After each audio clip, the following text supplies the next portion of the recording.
G'day everybody, welcome back to the Zero Access Footy live stream, the first one that we've ever done.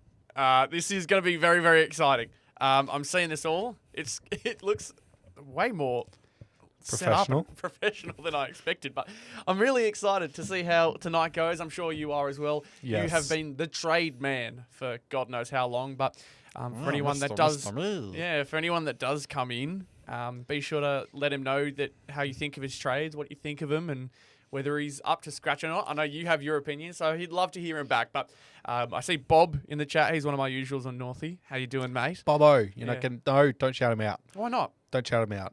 TikTok man.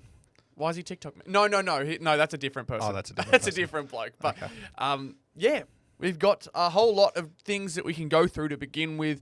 We'll try and keep it, I guess brief, but at the same time, we got no time. We got no boundaries as to how long we can talk about this stuff. Mm-hmm.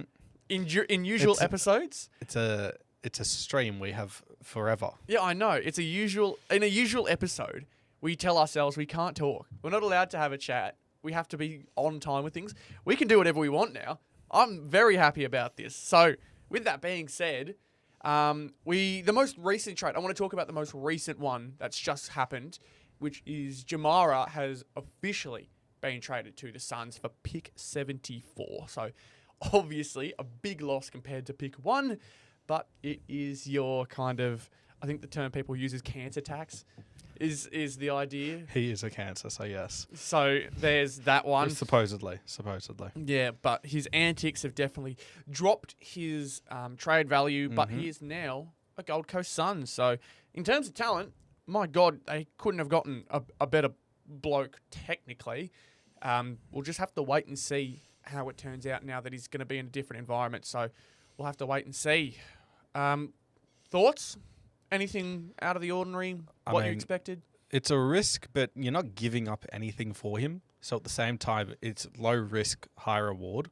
Obviously, there's the idea of culture and that not being, really great, potentially given it was their first good year in the AFL, and you don't really want to ruin that vibe that they're now running on.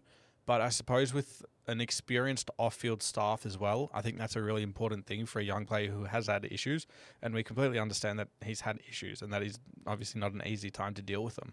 Like I heard somewhere that he went to over 10 funerals this year. That's not easy to deal with for anyone.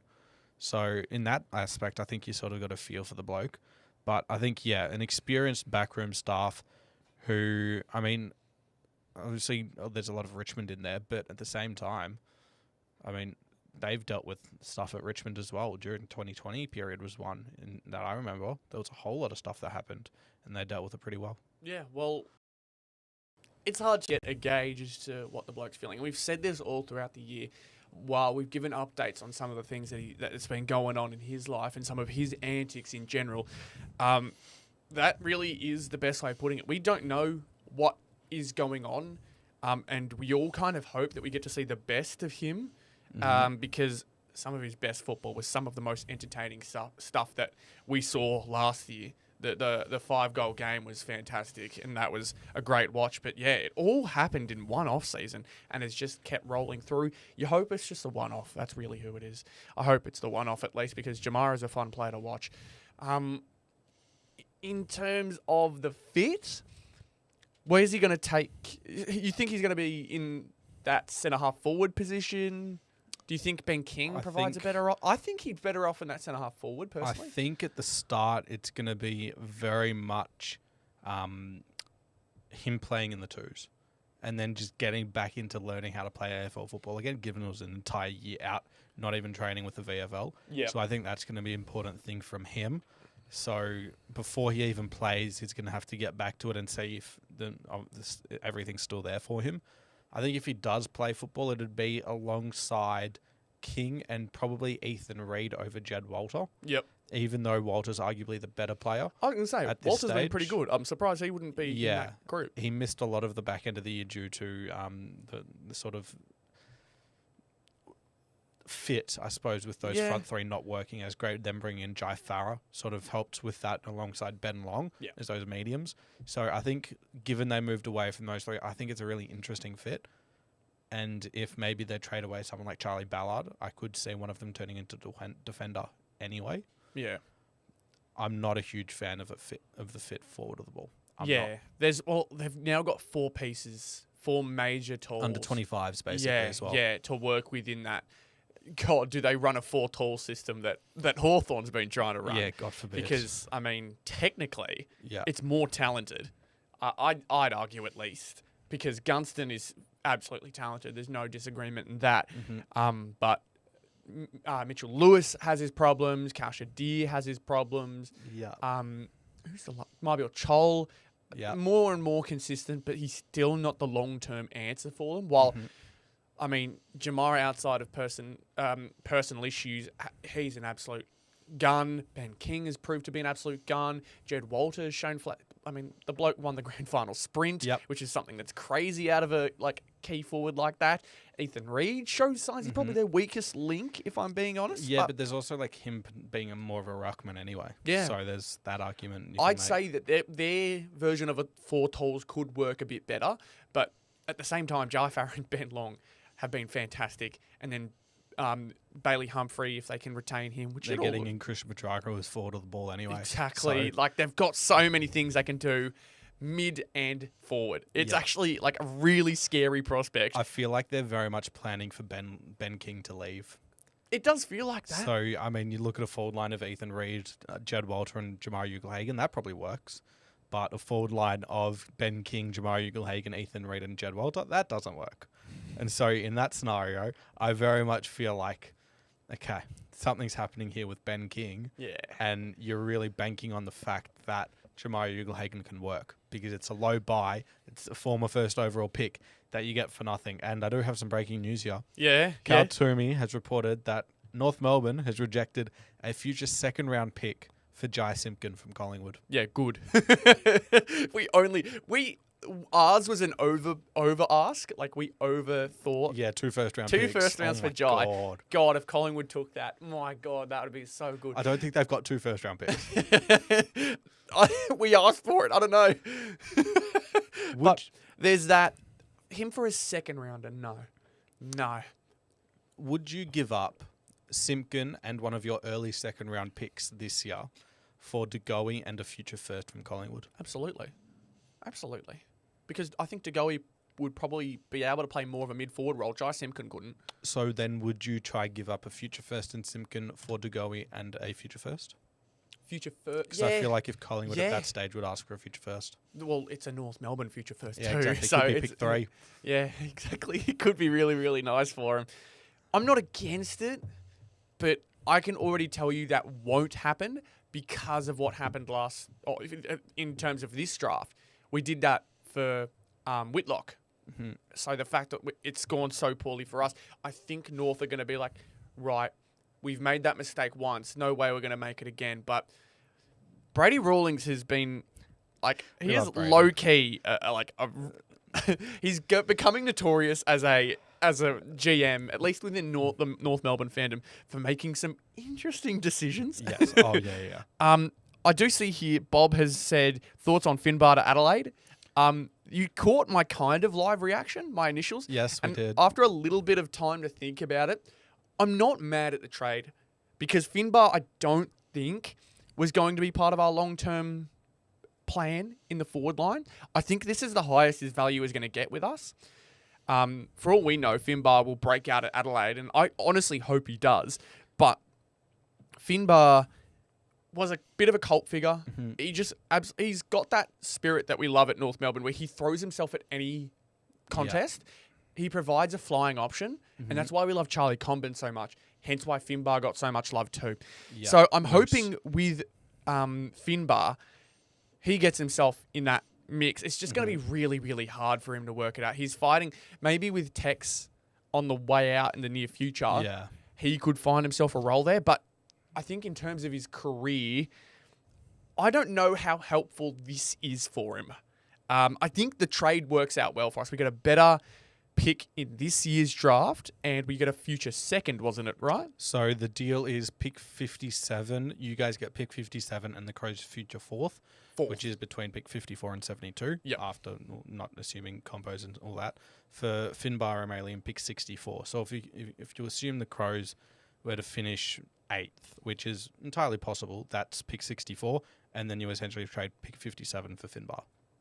I'm not mad at the trade. Not realistically. crazy at all. I think we're going to struggle to get the best out of him. Mm-hmm. That's I think even if he does break at Adelaide, I wouldn't have a problem with it because I just don't think our system would have allowed him to do so. I think in a system like Adelaide's, he's going to get a lot more opportunity. So I'm really, really excited to see that. Yep. I'm just seeing that Jack now Buller. live. Jack Buller has officially Yep.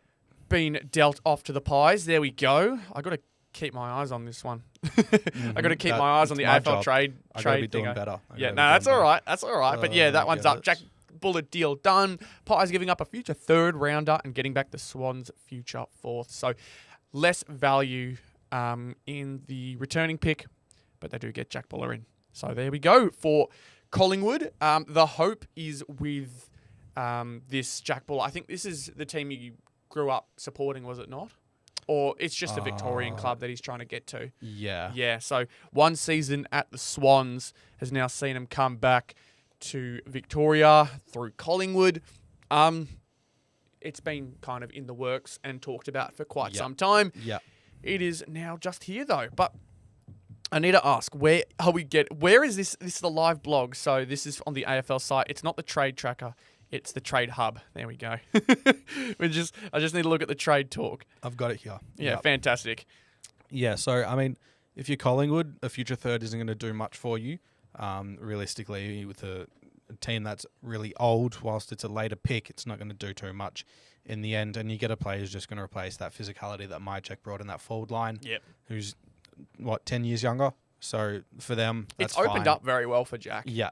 Yeah, and it's a future fourth that they could potentially trade away as well to get in a later pick in this year's draft, which I wouldn't be surprised if they do, because they do have a father-son that they do have about the top 25-ish in Zach McCarthy. Sorry, an NGA in Zach McCarthy. Yes. Beautiful. Well, that one was one that we've been waiting a while for. It's been one that we've tried to wait for. But I think in the meantime, I want to talk about some players that haven't come across. Actually, no. We were talking before about Gold Coast and all their fantastic rotations within the mid and forward, but they have lost Connor Butterick to the Doggies. I wanted to kind of transition into that one because it's finally something that the Dogs can kind of say, we've made an improvement, but it's not the way they wanted, is it? I mean, it's not a key defender. So Exactly, I don't think for them it really exactly. does much. And so while I guess the Dogs aren't mad at it, I always come back to the idea that while the Dogs are active, they're not active in the ways that they are hoping to be. Yeah. So they got rid of Jamara in a way they definitely wouldn't have wanted to. They've brought in Connor Butterick, who is a valuable asset, but not the type of asset they desperately need. Far from it. Yeah, they missed Silvani, they missed Wilkie, they missed a whole bunch of key defenders. Don't want to get Stephen May. Yeah, I was going to say, are they going to have to settle for Stephen May? Because they've got to make improvements. They've got to. And there's no one else now. I really hope they haven't got Connor Butterick and just said, Yeah, we're let's happy play with Connor this. Butterick on Sam Darcy. Same Connor team, it's a Butterick. joke. Yeah, I was going to say, what the hell? It's that type of player. Yeah, like I'm very surprised as to how the Dogs are kind of work around this and work this out. I think Stephen may have to be the answer. There's no one else really in the talent pool either. I mean, like, you could go for a Sam Frost. And there's a good chance the D's will help you out a bit to get rid of him. Well, yeah, exactly. They might even pay some of his contract, which I would think would be really good. But like as I was saying with Sam Frost, he's older and he's not as good. So why would you go for him when you've got Stephen May right there? Mm-hmm. So like, I'm so confused. I understand the culture reason, but is he that bad for your culture that the winning aspect doesn't cover that? I'm almost thinking, because we understand why teams aren't trading for him. Yeah. But, yeah, like you said, he's a veteran of the league. He's been around for a really long time. It's not He was like a Gold he's... Coast It's player. I was going to say, it's not like his performance has stopped him from getting continuous game time. What, he's a 200-plus gamer? Stephen May, how many games has he played? Easily. Yeah, he's played a lot.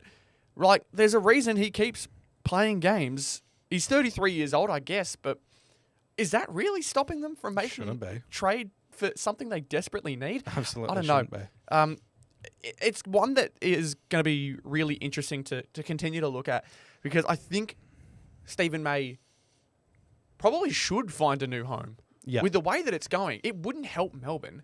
Are teams really just hoping that they will be so desperate enough to get rid of Stephen May that they will give him up for chips? Mm-hmm. I think that could be what teams are doing, and I think if the Dogs are smart, they should take him. There's probably other, like North. Bloody hell, North would love him. I'll be honest. It provides some type of experience. Sure, maybe not the best, but it's better than what they've got. I mean, he fits in well alongside Comben. He plays that back shoulder lockdown key spot. So exactly. I think unless there's something we don't know, that Stephen May should have a new home by the end of the trade deadline. I feel like it has to happen. We've got 2 hours and 14 minutes as of now to find out just exactly that. Allow more people to flood into the live stream as well. Hopefully, yes, of course. Tell all your friends that Zero Access Footy is where it's all at. I don't know. We'll try and make some things happen. I should text someone to see if they'll call in. You know who? Yeah. I'll send it to. Has he responded or no? No, I haven't sent it yet. Oh, but I will probably do that. got a job. He works for Trade Radio. He's probably on Trade Radio right now. He's normally on 4 producer, to 6. can we confirm that? Can we listen in to see if maybe he's on Trade Radio right now? Don't put it on the stream, but have a quick listen in. If you hear him, then let us know. Because gosh, that'd be funny. We just call into Trade Radio and just g'day. Hey mate, how are we? I know you. You know me. Well, I hope you know me. Go after him for his footy short segment of taking my job. Yeah, you stealing my content, mate. Exactly. What are you doing? We don't even know when it was recorded as well. It could have been a month after you did that video. Nah, it wouldn't have been because it was using this year's cards. That's Look sad. at me being. God, I hate that. I have that knowledge. Yeah, Dweeb. I'm a man child, is what it really is. But other trades. I mean, we can keep going in terms of players who haven't gone yet. One that's just about to be completed is Clayton Oliver. Yes, hearing reports that it's a future third. Sammy Edmund has just had a update that I'm trying to find now. Yeah, lovely. Let's see what it is. Clary, can I get him for super cheap? Sam GWS Edmund. is absolutely loving Melbourne's that. interest in Jack Steele is reciprocated by the St Kilda captain. Steele has stated his preference is to stay at the Saints, but is open to joining the Demons subject to a trade. 2 years left to run on a contract. Well, Jack Steele is a name that we have on our list of players to look out for, so we may as well go into Steele then, because Melbourne, I'm so confused as to what their aim is. I mean, they just traded away Clayton Oliver, who's pretty much going to play the exact same position as Jack Steele. And they're moving away from Jack Viney, who is the exact same player as Jack Steele. What are they doing? I have no idea. Because I swear they should be rebuilding right now. Yes. Why are they bringing in Jack Steele? They're going to give up a pick in the mid-20s, maybe early 20s for him. I'm cool with bringing in players who can give experience to the younger blokes. Yeah. But if that's the case, why are you giving away Oliver? Exactly. I'm very confused. Especially when you're not getting anything back for him. Yeah. Surely you can understand that these younger players need a bit of guidance before they really get to the stage where they're playing consistently good football. Yeah. Any team understands that, because no player is just going to walk into the league and know how to run it from day one unless they are a generational player. And they really had Harvey Langford could really use a stable mentor. That should be Jack Viney in the meantime, but you don't really want Jack Viney in the midfield anymore. Yeah, but why is Jack Steele your option? You have Clayton Oliver. It's a buy low option. He doesn't have any off-field issues. I just think it's a bit too much. Why are we worrying? Why are you, as a club, worrying about that kind of stuff when you should just be like loading up on these picks. Like presumably they're going to lose some valuable pick. Well, not super valuable picks, but they may lose a pick in the future for Jack Steele. Might be like part of the 3-team trade to Gold Coast for Petrarca as well, where like one of those mid-20s picks goes to St Kilda, and then one of our later picks goes to Gold Coast as well. I'm just thinking, like, if I'm Melbourne, I understand why I want to get Jack Steele, but at the same time, if he's not going to be, like, if he's just going to be there for a senior option, you might as well go for someone cheaper, because you're going to have to give up a good pick for him. I guess so. However, AFL Live Blog has just updated. Damien Barrett, who you said you didn't think would come out with any information, believes Rowan Marshall is still a live chance to get to Geelong in the final hours of the trade period. Requested to move to the Cats, but the Saints have so far been resolute that the contracted ruck will not be traded. The Cats last week put forward their first round pick, number 19, in exchange for Marshall, but the Saints rejected. He's gone. I still think their trade gets done. Yeah. I think Geelong budge. What do you think the trade's looking like now? Future first, or a swap with future first, or a swap with Sam De Koning. I think Geelong budge because they're going to Sam realise. De Koning feels adding Sam De Koning or Sam De Koning even being part of this trade still feels so far away from the initial trade that's been rejected. Pick 19 for Marshall, straight swap. Hawks have officially lodged their second offer, but we'll get to that in a second. Yeah, I was just going to say I've just seen that come through. Yeah. If I am. I'm so excited. This is going to be so good. I'm so excited. This is going to be such a good night. Oh, my God. Are you okay? I'm just keen to see who goes where. As long as Jai Simpkin is, if he does get traded, as long as he's traded for 2 first-round picks, I'm happy. Somehow fleece him. Should have added him in that Finbar trade. For Adelaide. No, because Adelaide's picks won't be good enough. And what? Jai Simpkin is not good. Shut up. I don't care. Melbourne should be going for I want some picks out of it. We can fleece someone. Who's a notoriously bad trader? It's just you guys. Me. I was going to say, it's just us, isn't it? West Coast are really bad. West Coast have been bad. Yeah, get pick 1 and 2 for Jai Simpkin. Yes! But, yeah. Who says no? Who says no? Who says no? Do a 5-team trade that somehow sends Jai Simpkin out. Can you somehow do a mock trade that involves 5 teams where we send out Jai, we get picks? I don't know. Just the high picks. We're not getting any high picks. Tassie's 1 and 3. If you trade away Jai Simpkin, you might get like a 30-year-old and a pick back. Maybe. You guys are asking I don't want to trade. I don't want to trade. You guys are asking for 2 first-round picks for a near 30-year-old on $1 million a year who doesn't even play midfield minutes for a team that finished 3rd bottom on the ladder. Has got to be one of the most wild things I've ever heard. This is the moment where I hate when people talk factually. I like it when we go into vibes. This is not very vibey. I don't like this. You're a very vibey person. I am. The Hawks, as we mentioned, have lodged a second offer to Essendon for Zach Merrett, which means it's really heating up. Like, this is the moment. This is where we're starting to see big things happen.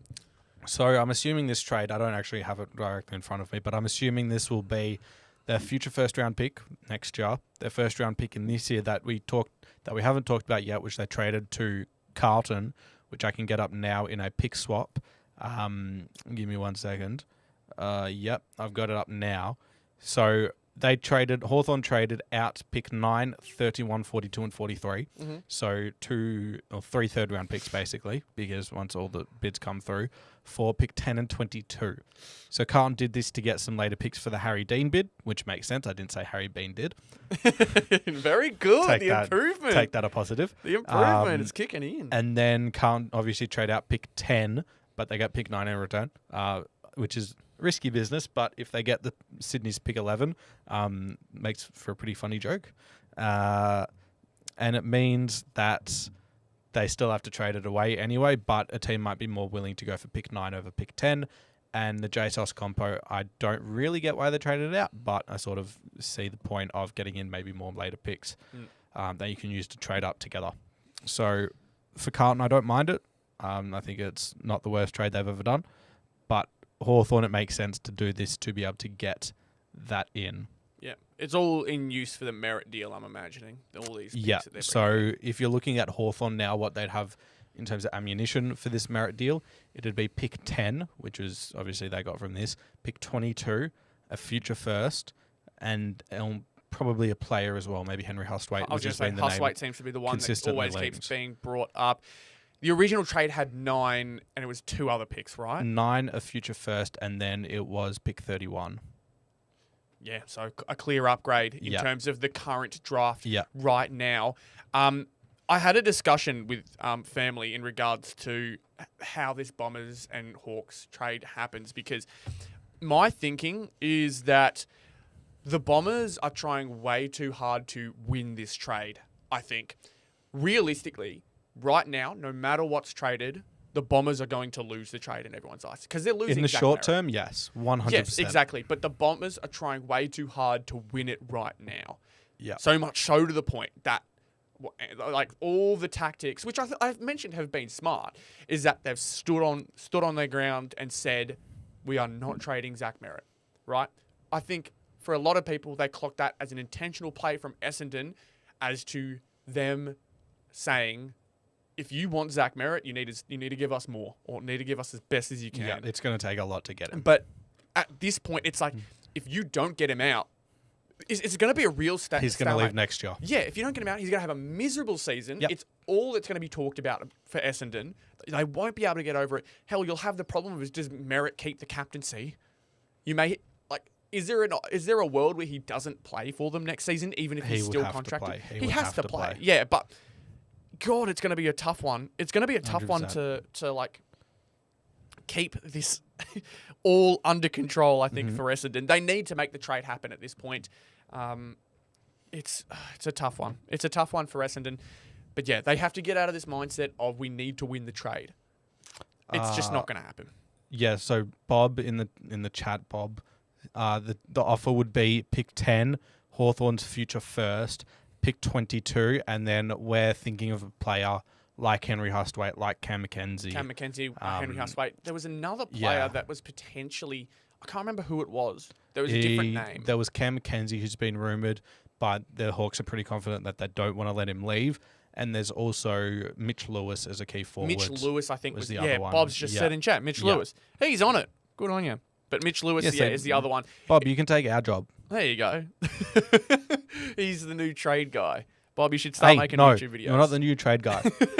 You're my right-hand man. You can make all the trades. You're gonna get messages from him. It's gonna be the wildest stuff as well. You're gonna have to hope that your new man on the side is giving you trustworthy news and has proper sources, not just tomato and barbecue. And aioli. Aioli's really good. I love aioli. Please don't try and make me laugh while I'm drinking. Aioli's not live, such a good... Not live. Not maybe do it live because we can't edit it out. To be fair, if I did it on a recording, it wouldn't be edited out either. That would be kept in for a long time. But just very quickly, if you guys are enjoying the stream so far and everything we're doing, leave a like on the stream, subscribe. I'll make it quick because I don't want you guys to think we're just going to shill the entire time. But we are. Oh, we most certainly are. We'd love to see you around much more. But that is the situation so far for the Essendon and Hawks situation. They are still in tight chats. If you're Essendon, right, and the idea of you don't want a first-round pick this year and you want a future first, okay, take that and then go, okay, we'll have pick 5 and 6, we'll have pick 10 and 22, and also Draper compensation. Let's trade 6, 10, and one of those compensation picks and go, hey, West Coast, give us pick 1. We want Willem Dersma. I think it's a good long haul option. You also keep him there with his brother. Could invite Zane Dersma over as well from North. Exactly. Gives you the 3 Dersma brothers. Yeah, and look, I think outside of Willem, we don't know really whether they're the best trio to have in the league. Xavier's been okay at times, but Xavier's just an okay winger. Zane, we just haven't seen anything of, and obviously Willem has not played an AFL game yet. Did you hear? Did you hear Nick Dacos to North for pick 41 and Cooper Harvey, says Bob. I like Cooper Harvey still has not been signed officially. Oh, God. So what a North thing to do. There's a greater chance you guys lose Cooper Harvey than him going to Collingwood. What a North thing to do. But, like, back on that trade I was talking about. Yeah. If you're Essendon, would you rather pick 5, 6, 10, 22, and 21, or pick 1, pick 20? Yeah, pick 1, pick 5, and let's say pick 20. 22. 1, 5, 22, or 5, 6, 10, 21, 22. That second one, 5, 6, 10, because you're just getting more high draft pick. Although Because then you get in 3 first-round picks for next year in a better draft. Yeah, no, that is fair. That is fair. I'm also thinking of the idea of like, the trade order will get changed up a fair bit as well. On top of that, I'd imagine so before the draft does come around. The draft feels so like.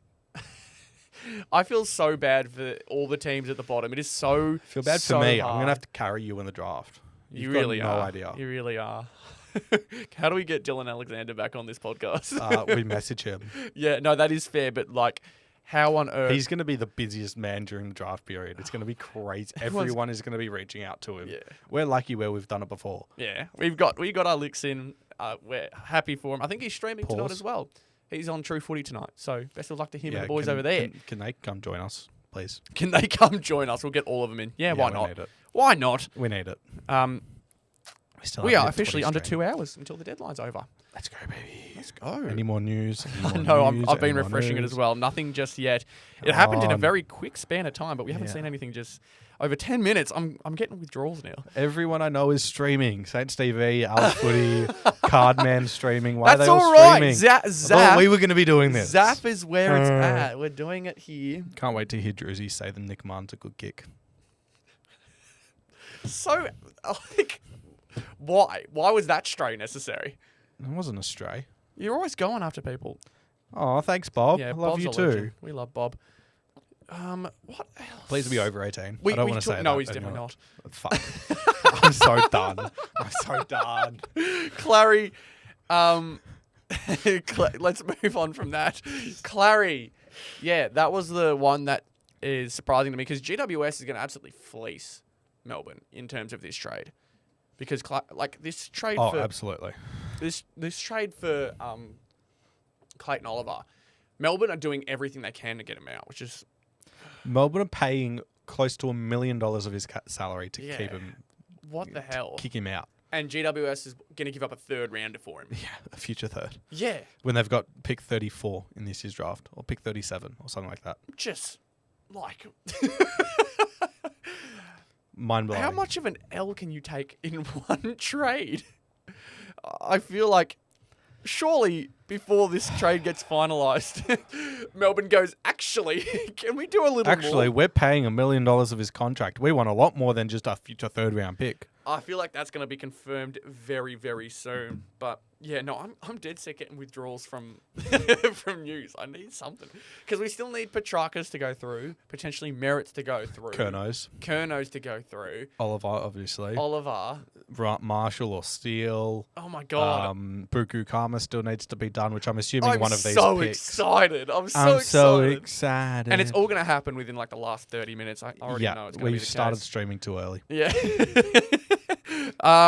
Jack has this Buller. just happened? What has just happened on? The most recent Jamara trade has just been put on the no, that was ages on ago. the trade tracker. But we may as well go through it again for all those who missed it. Gold Coast is getting Jamara, and the Dogs are getting pick number 74. So confirmed. Yeah, that one is 100% confirmed now. So. That one's just on the trade tracker. In terms of trade talk, it's been mentioned a while ago, but at the same time, nothing wrong with going back over it. I think, obviously, it's a low-risk, high-reward move from Gold Coast. They should be completely fine no matter what happens, whether he fixes his attitude or he doesn't. Gold Coast have got plenty of backups. Hopefully, if Ben King does decide to leave within the next... It's going to be the next... Shut up. If it's next season... that he does leave. Most likely he's coming to Victoria. Obviously, the Saints will have a chance of getting in with Max King being at the club. Imagine they just trade Max King. Just Max for Ben? I'd take that every day. I know you would, but like, how funny would that be? I know so many. You were on that train. I think Cooper was from the Saints Nation stuff. He was on the train of Max King is better than Ben King at the time. I think I had this argument with him last year. where they had similar stats. That conversation is not even. I mean, when they a play, they have competition. similar stats. Ben King had how many goals this year? Max King just hasn't played. Yeah, well, funny enough, I don't think know. that I'm agreeing counts. with you. I'm agreeing with you 100% of the day. Like, Yeah, but not at much the to say. time, there was more of an argument. But injuries have it's been a Yes. tough run for Maxi. I am reloading everyone's Twitter. Please, someone update with something. I want this. I need We this. are 15 minutes without information. I'm getting withdrawals. We also had the Jai Sarong deal that happened earlier as well. Hawthorn trading out Sarong and a 4th round pick. And then Sydney, Hawthorn getting back Sydney's future 3rd. I don't mind this. Obviously, the Swans needed a key defender, and they don't really get that in Jai Sarong, but he probably replaces Dane Rampy / Lewis Melican a little bit. Well, Ollie Florent is True. We can also talk about that trade. Yeah, Yes. Ollie Florent, which was, I think, in our discussions for a trade for Charlie Curnow. When I saw that, I'm like, well, it's Will Hayward now, isn't it? If Charlie Curnow goes, Will Hayward's going to be using that. They can't use Ollie Florent. Like, the way I thought it was, if they can somehow squeak Ollie Florent in there, Bob has mentioned CJ to Melbourne. I want to talk about him eventually because that was a very, very quick turnaround. Yep. But, when Ollie Florent found his way to Carlton, because he's going to Carlton. He's confirmed Carlton. Yeah, and he's just going for picks. When I didn't see him in the trade, I'm like, what does that mean? Yeah. Because I think it could potentially mean that Sydney Carlton deal is done. As in, like, there's no chance of Curnow going to Sydney. Because I thought that trade would have happened before this. The meat and potatoes of the Curnow deal has been done. Yeah. So, like, the core of It's it. pretty much 2 first-round picks, Will Hayward, and then it's just maybe Sydney give up a future 2nd and get a future 3rd back or something like that. Yeah. Whereas just figuring out those extremities, because you always see the future 3rds and future 4ths get traded. So I think for Sydney, it's a player who wasn't in your best 23 by the end of the year and sort of hadn't really developed his game over the last few years, even though he signed a 5-year deal.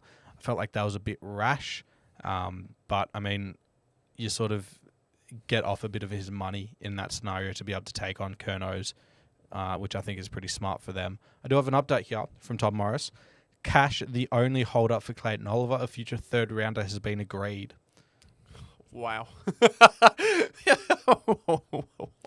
Could you imagine? cannot let believe me that. let me put this scenario on your head. 4 years ago, Melbourne were trying to trade Clayton Oliver. It'd be like 3 first-round picks, and he'd be one of the best top 5 players in the competition. Right? 2 years ago, end of 2023. This was then the issues first started arising. You'd probably have to pay up 2 first-round picks, and he'd be on over $1 million, and you'd be like, okay, let's get over these issues. Really good player for us. 1 year ago, Geelong, we're going to pay a first-round pick for him, and weren't going to pay any of his contract. This year, you get a future 3rd, and you have to pay over half of his contract. That has got to be the biggest downfall in trade value I've ever seen. It's up there. Like, I mean, this is just the theme for Melbourne. This is way too late. So They ridiculous. had so much faith in them being able to turn their negatives and their poor play around that all the stops they could have taken to get off of this ride and start again, they've missed them all. And now they're at the point where one of their most valuable premiership players is leaving the club for a 3rd round pick, and they're paying nearly $1 million to get him out. Yep. Or supposedly nearly $1 million. The news from Tom Morris is, that it's just the cash that's the problem. The live blog has also just confirmed the Jamara one, saying the Bulldogs now have no ongoing obligations to the troubled forward. So that kind of sounds like the Dogs going, we've done our job. We've done what we needed. We don't have to pay him $800K anymore. Yeah, good luck to Gold Coast, basically that. But from what it looks like, they did give him a lot of help. All the talk that we got from the Dogs internals, so from Luke Beveridge and all the players, is that we've tried our best. We've done what we could. We just can't anymore. And fair enough. Can't blame him either. Can't blame him. It's probably a bad scenario in both circumstances. I think both of them are kind of like, I wish it was better. This is Jamara and the Dogs. But as we said, for the Gold Coast Suns, low risk, high reward. In case he turns it around, which I hope he does. This is good. What else have we got here? CJ to Melbourne Yes, for pick CJ to 42, which was the Charlie Spargo compensation. As Bob said here, unexpected in his opinion. I sort of understand that as well, because there was no real reporting of him. I had seen a photo of him looking at some other club facilities. However, he was never really reported in the media as looking to leave. So I sort of understand that bit of unexpected, but we like those trades. That's sort of what you want to see. Finbar O'Malley was also one. Yeah, who Finbar just O'Malley was the other one. Yeah. not really expecting to see get traded, and he just randomly pops up. It's because of quick turnaround. Like these discussions, when teams kind of put the feelers out for players, they're like, let's see what this guy's like. Let's see what teams are thinking of for these guys. And they hear something they like. Often the trade just happens, because if you're putting the feelers out and all of a sudden you hear, yeah, we'll do CJ for pick 42. You're like, oh, you would? Okay, let's do it then. So like you get those feelers out, and I think that's how those quick turnarounds come around. Hence the CJ trade. It was also obviously there's some because player interest drives the trade. They want to go to this club. Hence the Merrett deal is taking forever to find itself out, despite Merrett being adamant he wants to go to the Hawks. That's why it's taken so long. CJ is probably more a scenario of he's cool at Hawthorn. Wants more opportunity. Once he found out that he was being shopped to Melbourne, he's like, I'm cool with the idea of Melbourne. He's not really leaving the general area. Replaces that Christian Salem. More opportunities. Yeah, replaces that Christian Salem role as well off halfback, which I think works for him. I think he likes to see the game in front of him rather than playing on a wing where it's so much up and back. I think his speed and his athleticism is a bit better used across the halfback line. So I think for him it's a really good trade, and that was the pick that they got for Charlie Spargo in that compensation that he went to North Melbourne as well. So they've basically turned Charlie Spargo into CJ. CJ. I'd take that. I've got no issues with that. I was going to say, if you're looking at the perspective of what they needed, do you think CJ is more necessary than Spargo? Yeah, I'd say so. I would agree. I think because they've got so many of those spark forwards that Spargo was kind of playing as. When you consider they've already got Sparrow, they've got Pickett who plays as a small forward, Cade Chandler's there. They've obviously got small forwards who are pretty much midfielders who just play that role as well to start with. Likes of Tolstrup has played there, and even Xavier Lindsay a little bit. So I don't think that's really a necessary position for them. And I think, getting in a halfback flanker / winger probably replaces, what Salem has done or even what Hunter has done. Yeah. I think that's probably one of the rare... Oh, sorry. Not Hunter? Lockie Hunter, Lockie. Yeah. He's gone anyway. Jaden Hunt. He's turned... the D's have turned Charlie Spargo into CJ. I think that's one of their best moves so far. Not much else. Who's this? Saints Nation greater than Zaf and TPQ? Shut up. Get out of here.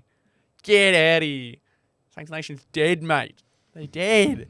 We'll get out of it. Who else can we look at? If we have a look, any updates just yet? Come on, AFL trades. Let's start going. Let's go. I know that you're refreshing all the Twitter pages and all sorts. I've got everything going. My my computer's really slow. It's not liking it. It's really not liking it. Either way. It's a bloody old MacBook that really needs to be thrown in the bin. Yeah, this is not what Tom Morris would be using, mate. This is what David King would be using. He's the infamous computer user. I'm quite literally just reloading every single Twitter page because it does not reload itself. Good. Come on, I want to say something. I want to say something. Okay, in the meantime, we'll talk about some others. Charlie Curnow, I don't think we've talked about just yet. Charlie Curnow, we have not talked about, even though I've done it like 100 times. Yeah, I know. You've on your personal channels, you've done Charlie Curnow a fair bit, and Charlie Curnow is one of those ones that's still up in the air. There is no team that's like looking to be the favourite just yet. We only talked a little bit about the Ollie Florent deal, which is kind of what implies that Charlie Curnow maybe not going to Sydney, which is where seemed to be, like everyone was saying, it was a one-team race for Charlie Curnow. And I mean, it was. Yeah, exactly. It always was. It's not wrong, but now that they've made that Ollie Florent trade, and I don't know, there's something about that trade happening that makes me think, why wouldn't they have done the Curnow trade first? Or why wouldn't they have put Florent in that trade and just added along all those picks? Why have they done that separately to a Curnow trade if they were to do it?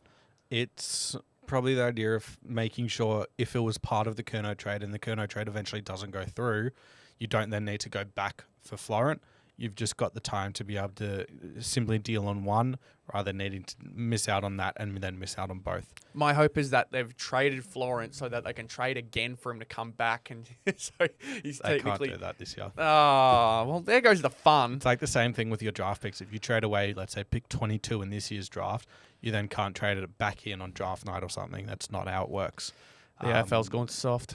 AFL's gone woke. AFL's so soft. The last update I see here is from Xander Maguire, who said there are still two things holding up the finer details on the Curnow trade, which is the wage and contract length, which I suppose sort of makes sense given how much Sydney don't really want to pay him over $1 million a year, given that's the Bloods culture. Yeah. And then also the picks that Sydney are willing to offer.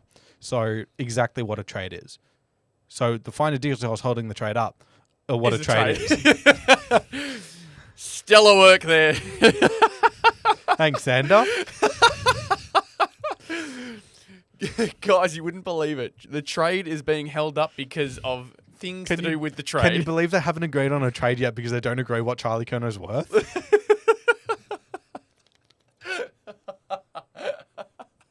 I love this so far. I'm having so much fun. Naughty. But yeah, I mean, for Sydney, obviously losing Will Hayward is not what you want to see, but then you sort of get in a 10 times better play in Charlie Curnow. Yep. And I talked about it on my channel. We talked about it on the podcast this week about the potential Logan McDonald move to a key back position, which I think athletically suits him. It also allows, obviously, Curnow, McLean and Amati to be the three key forwards. Maybe Sydney can draft someone as well in that. I know they've got a couple academy players this year. One of them's a mid-forward in the Isaac Heaney mould. The other, I can't quite remember what his position is. But if they can draft another key forward, it allows him to develop behind those three. And I think by the time maybe Curnow obviously isn't able to play at his best anymore, he can then fill in those positions because they don't need him to. If they've got those three, maybe get an experienced player like a Sam Frost who plays, I don't know, instead of Logan McDonald's moves forward. I think it just gives them more flexibility in those key position posts, and they don't have the best talent in there. So I think getting in Curnow provides more flexibility, which is probably what Longmire wants. Dean Cox wants. The big question of this, do you reckon Saints will even have the best Max King in the league by next season? Yes. Even if Max King doesn't play, yes. 11 minutes ago, please, I need more updates. I'm getting... Again, it's the withdrawals, man. Getting hangry. Classic, but I'm getting hangry. Classic. You wanna fight? You wanna go? We're gonna turn. You wanna go, Bar? We're gonna turn the Zaf Live into a boxing match. Calamar is another one I've got here. Yes. Because this is an interesting one. He hasn't gone through, even though since the grand final he's basically been linked to Adelaide. So, from what I've heard for this, Brisbane want a future first round pick. Adelaide only want to give up their first round pick this year. The difference is one's a good draft, one's not a good draft. And Adelaide don't want to bend over. Adelaide only want to give up a second round pick. Brisbane want a future first round pick. 1 second. Zach Merrett's manager, Tom Petroro, is animated in the Hawthorn room. Yeah, this was like 2 hours ago, mate. Oh, was it? Oh, it was. Oh. Well, why have they posted that now? I'm listening to it. I'm watching it on the live blog. Yeah, this was posted at 3:19. Yeah, it's I know. I 2.5 hours ago. Yeah, I know. I see that now. But I just saw 1 minute ago, to be a fly on that wall right now. Yeah. Because I remember seeing the video of him entering the Essendon room. Yeah, so he went into the Hawthorn room, got very animated, was like, then went into the Essendon room, and that's when they put the jersey over the camera so that they couldn't see what was happening. Oh. So if you see any Essendon this may board be member, the messiest trade I've ever seen. if any of you ever see any Essendon member with a black eye, you know who it was. Or if you see Tom Petroro with a black eye, you know who it was. It was Reece. Reece has done it. Why was it me exactly? Because you did it. I mean, I guess so, but... Why am I seeing so many deleted message? Just refresh it. You won't see it anymore. But Calamachi, like you said, it's all within the finer details. Will he get there? You right? I'm sorry, I'm just reading the chat. Yeah. Yes, he gets there. I think I think it might involve Adelaide getting a first round pick. Brisbane getting a future first round pick, and then Adelaide getting something back. Because as we all know, Brisbane needs more first round picks. I hate this Brisbane. Brisbane over this offseason have turned into the team I don't like because How dare they're you? winning. Because I they're love winning. It's a respectful dislike, right? It's not out of pure hatred. It's respectful. No, it's not. You hate them. You hate you guys. Well, yeah, it's because we made the comparison between North and Brisbane. That's why you hate them. Shut up. I'm not wrong. I'm not wrong. Well, then I hope that North get a dynasty sometime soon. Yeah, funny. Fingers crossed. Fingers That's crossed. a good one. That Finbar Mallee trade we'll look back on and be like, that's where it all began. That's where it started. It all began when they picked up the GOAT at pick 57. Who's the goat?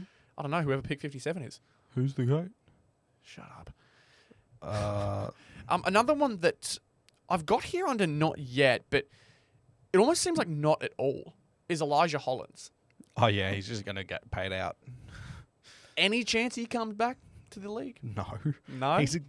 I don't want to say what I'm going to say, I know what you're trying to say, though. but he's an addict. He is no longer going to And be he has had a lot of bad rumours spread about him that I've heard, and I do not want to repeat, because they're all allegedly. I was going to say, you could add allegedly. We do not do that here. I was going to say, we don't have the option to take risks here on live stream. And we also don't want to just spread what could be false. Yes, your missus information. Mrs. Information. Oh, yes. Yeah, whatever. God, I hate it when you try and make jokes. One, I always take forever to clock it. But two, they're always awful when you say them. They always suck. But we're coming up to an hour and a half until the end of the trade period. I'm just waiting for when it starts kicking off. Because there'll be like 30 minutes left. We're nearly there. As soon as it hits half an hour, we are going to be a very busy bang, people. bang, bang, bang. Too bad everyone else is going to have all the viewers, and we only have the naughty kids. Why is that a problem? Nothing wrong with it. Yeah, Just yeah. could be It better. sounds like you're just upset, mate. 36 views. Yeah, we've only got like 12 waiting right now. It's all right. It's all right. Better than a podcast. Let's go, You gotta baby. chill out, bro. You gotta Not- chill not out. as good as the We Premiership appreciate quarter. all those who have tuned in. We appreciate yeah, all those always. who've come in so far. Yes, even if they are naughty bots. Or if you are looking for more regular AFL content, again, be sure to subscribe, leave a like, all that good stuff. No one has posted anything in ages. Yeah, I'm Bob's really like this pissed off. other bloke, ungrateful. Yeah, I know. That's just him, unfortunately. But Hey, why I does like gratefulness. why does the AFL Live blog keep talking about Jamara? They've got an addiction with him. I don't get it. It's like his addiction with. You gotta stop, bro. You've had a shocker last 5 minutes, man. You've had an awful last 5 minutes. Yeah, you guys can infer what I was going to say. Oh man, I honestly, the Zach Merrett trade, if it does happen, is going to be one of the most like interesting lookbacks, because the only way I see this being a good trade is if Hawthorn turned it into a premiership. Like, and when I say good trade, I mean good for either side. Is if Hawthorn turned it into a premiership. They're giving up almost 3 first-round picks and a young player for a 30-year-old.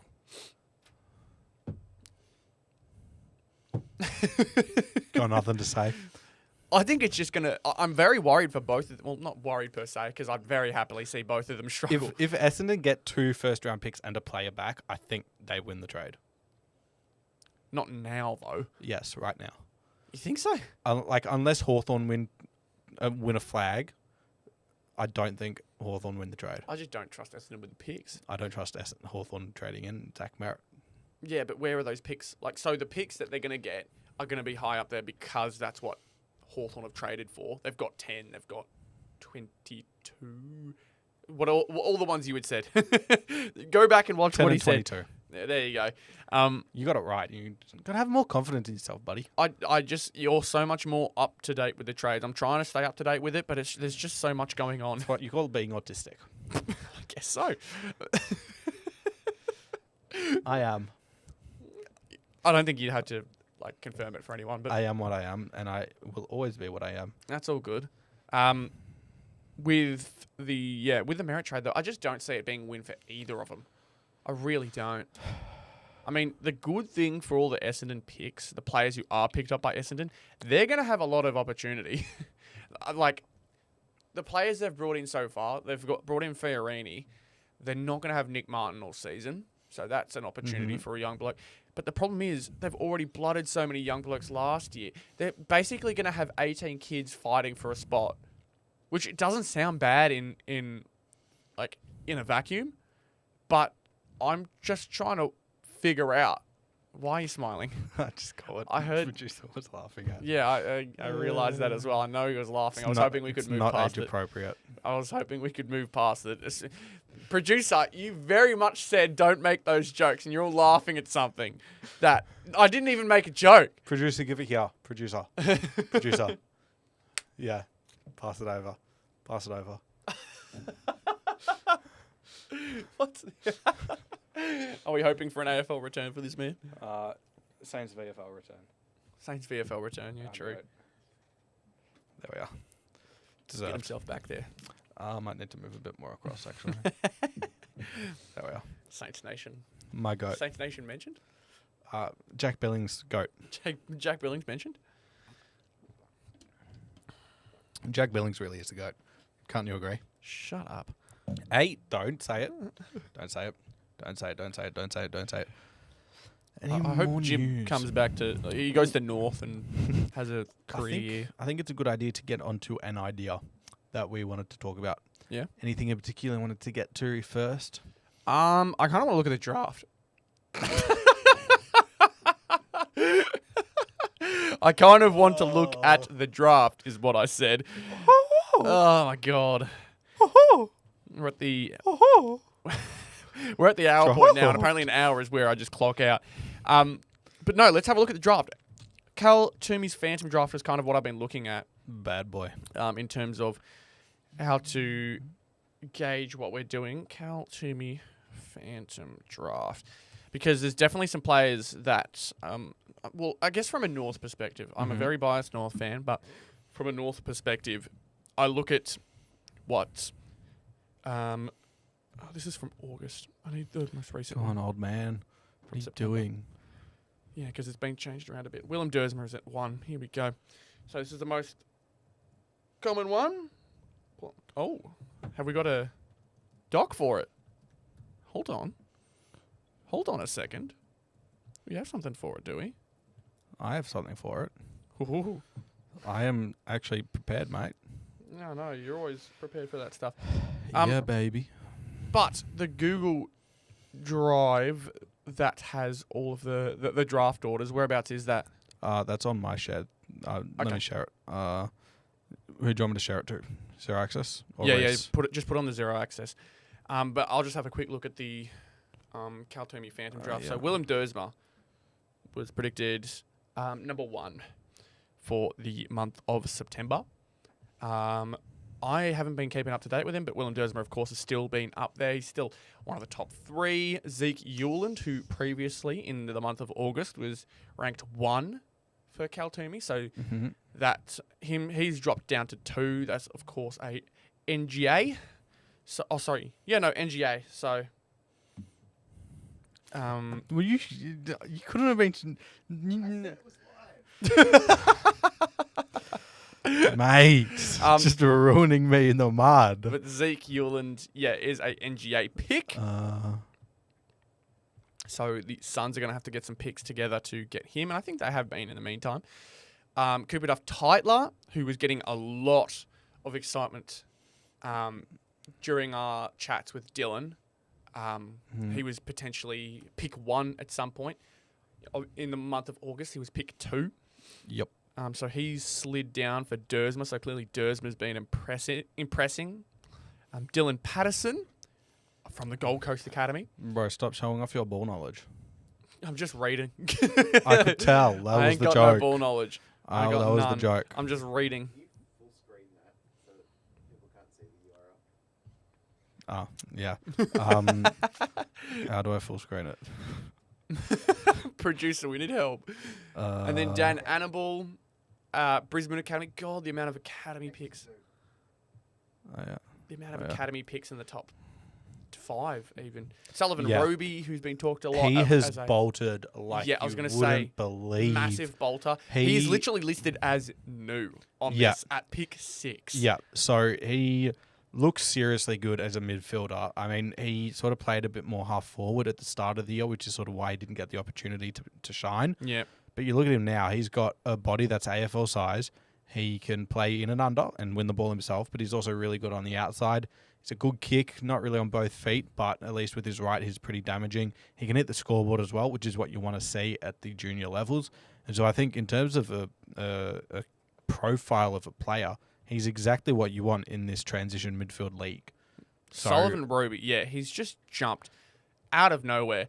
And seeing that he was cut from the Dandenong Stingray squad, that's going to be a great story to hear about on draft night. Just like, how crazy is it that you've gone from like worrying if you'll make it to the AFL to being a top 10 potential pick? worrying you're going to make it in the Coates League. He didn't make it in one of the teams. Yeah, exactly. And the bloke is about to be a top 10 draft pick. Yup. Insane stuff. But then we go to probably the ones I'm most interested in, and that is the first 2 defenders. These 2 have been joined at the hip every single time I've looked at the Phantom draft, and that is Xavier Taylor and Harry Dean. So one in Harry Dean, he is a Carlton father-son prospect, and from what it looks like, easily the best key defender. So Carlton get themselves... Yeah.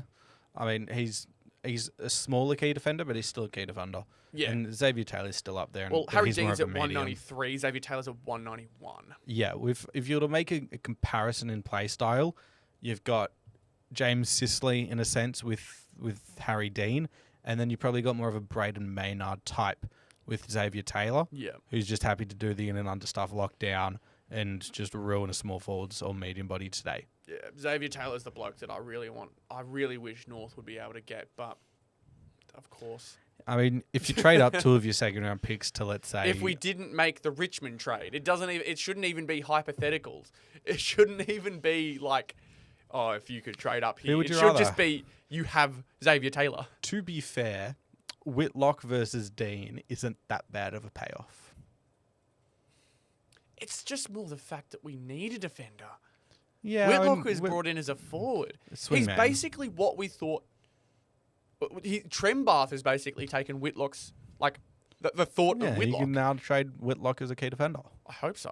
If we can turn him into one. I mean, that'd to be be fair, great. Brady Rawlings is Brady Rawlings. Like He gonna does do it. Brady Rawlings He's things, man. exactly right. Yeah, you got on my train of thought. Okay, update. The AFL has just put up an update. Yeah. The deal's still to be done. Zach Merrett, Charlie Kerner, Chris Richard, Ron Marshall, KLRG, Glenn Neville, Buku Kamas. Meaning no Jack Steele. My goat. My captain. I love this duty. Well, he's not going to be captain for much longer, is he? Nope, Callum Wilkie. Yeah, exactly. Callum Wilkie's going to be that one. But which ones do you think do and don't get done? Maybe that's a little topic we can go on. Yeah. We'll start with Zach Merrett. Yes or no?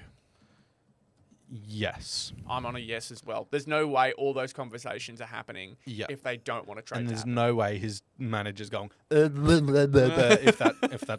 he's not getting it done. It just His wouldn't manager's just in happen. the room.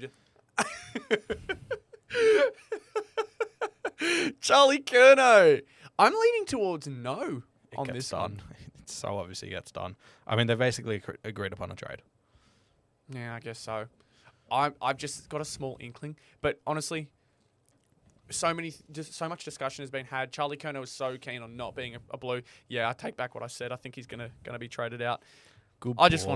wanted to be different, really. Christian Petrarca. You ain't Not no much different. talks on this one, at least publicly, I or have caught on. 7-8 is the basis of a deal, but Goose Gold Coast have obviously 2 top 5 players in this year's draft. They want to get pick 24 and 28 back from Melbourne. However, that has led to Melbourne then asking for Gold Coast future first round pick. Do it. And so Gold Coast are giving up 3 first round picks for Petrarca in 2 seconds. Do it. Go all in. If you're Gold Coast, you don't really care about first round picks. I don't actually don't think next year they've got any top end academy players anyway. Yeah. So I think for Gold Coast, you sort of don't give a shit about first round picks and you're happy with doing this. And then if, let's say, Ben King leaves next year, if maybe Bailey Humphrey asks out, if maybe any of your Jed Walters or one of those key forwards, as like Ben King wants to go, you say, okay, we'll have 3 first-round picks, and then you get 3 first-round picks in. What have I just seen on my notifications? Hold on. I'll dox him on live if What? someone makes a financial offer. Our producer is trying to dox me live. What? Our producer. I'm so in the loss right I just now. got notifications on my Discord server of our producer, financially. I don't know. He's trying to bait people out. How about you get all your little gremlins into this live stream? That's what I've been trying to do, mate. How many times have you posted in the Discord? Just the once, but Do it again, right now. I mean, producer's doing that currently. Ethan, sorry, I'm not trying to dox you, but You've just doxed our producer. I'm ruined now. EW7339, go into the Northern Discord and post 5 times a second about the live stream right now. Yep, do it. Do it. Do it. Do it. Do it. Do it. Just do it. He's got a very, very firm offer. He's like very sure that he's going to get some money out of my location. Naughty boy. Well, Would you please, Northie? Just say Northie is crashing out. See what happens. the thing with the draft that I'm really intrigued about is who wants to trade out. Because you've got 1-2 being West Coast, 3-4 being Richmond, 5-6 being Essendon. You then could have 7-8 being Melbourne, 9 being Essendon, 9 being Carlton, 10 being Essendon, 11 being Carlton. So in the top 11, you could have 5 teams owning every single pick there. And that's not including it being a closed pool. Well, with someone all the called it. I think academy it was and Jimmy father sons. Bartel who said that someone's called it the Noah's Ark, the Noah's Ark draft because they're all in pairs. Yeah. I he's mean, not that's wrong. he's not wrong at all. He's very spot on. A very interesting looking like For sure. draft order. For sure. I don't think it's been it's been a good while since we've seen a theme show up for a draft order.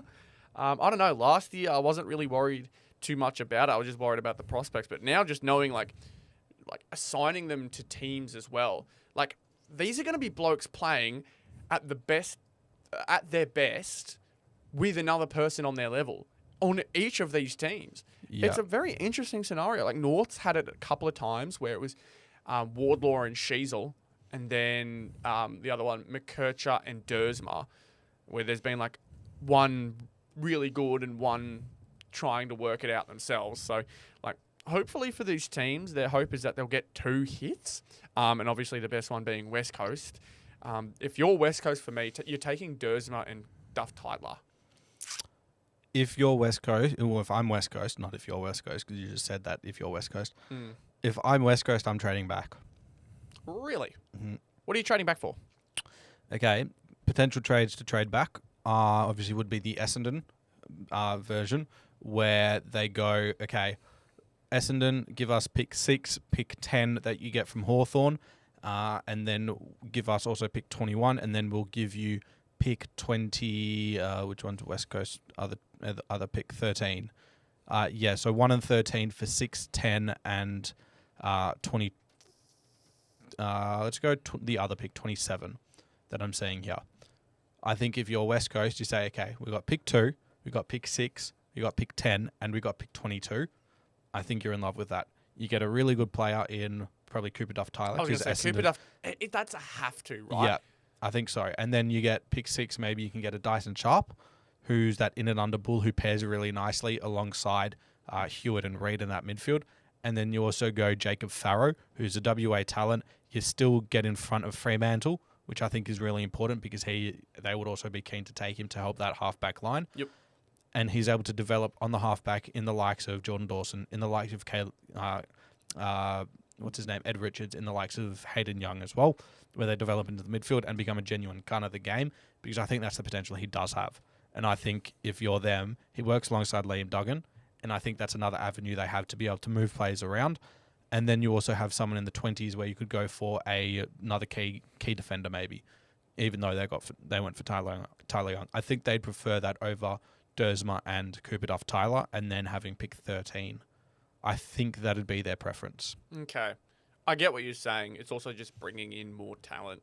Yeah. Bringing in more players that you can work around with. I also wouldn't be surprised if Richmond trade back, because they went in so heavy last year. Maybe they say, okay, we want to get you one, and then maybe we trade away a couple players as well, so a couple later picks to move up and consolidate. I think Richmond would be pretty happy with that. And then, as I mentioned, Essendon wouldn't be surprised if they trade up. North Melbourne, I wouldn't be surprised if you guys trade up. I would be so for it as long as, screw it. Jai Simpkin, you can go wherever you want. Just, I mean, yeah, so your 2 picks at the moment are 25, 26, and then you also have pick 46. I would not be surprised. Shut up, producer. I would not be surprised if they then trade that up to maybe, let's say... What do you want from me? Don't... Says Steele gone, Ben. Is Steele officially gone? No, don't tell me. No. Yes! Live update! No. Live update! There's nothing saying it here. Please. I'm not saying anything here. Please say it's so happened. I'm checking everything now. Oh, come on. Please. Please no. Please no. Unless we get like a future first round pick, I'm not happy with it. No. Don't do this to me. Don't do this to me. Please. He's No, going to look 1 hour. so good in Melbourne. 1 hour. 1 hour. No one said anything yet? I haven't seen anything. Xander Maguire. Who would have No, said it? nothing there. Nothing? 34. Clayton Oliver. Clayton Cameron officially. Philpott. Jack Steele is moving to Melbourne. 27th. Yes! What's the trade? What's the trade? Say it out loud. What's the trade? What's the trade? I can't find it. We get a 2027 third.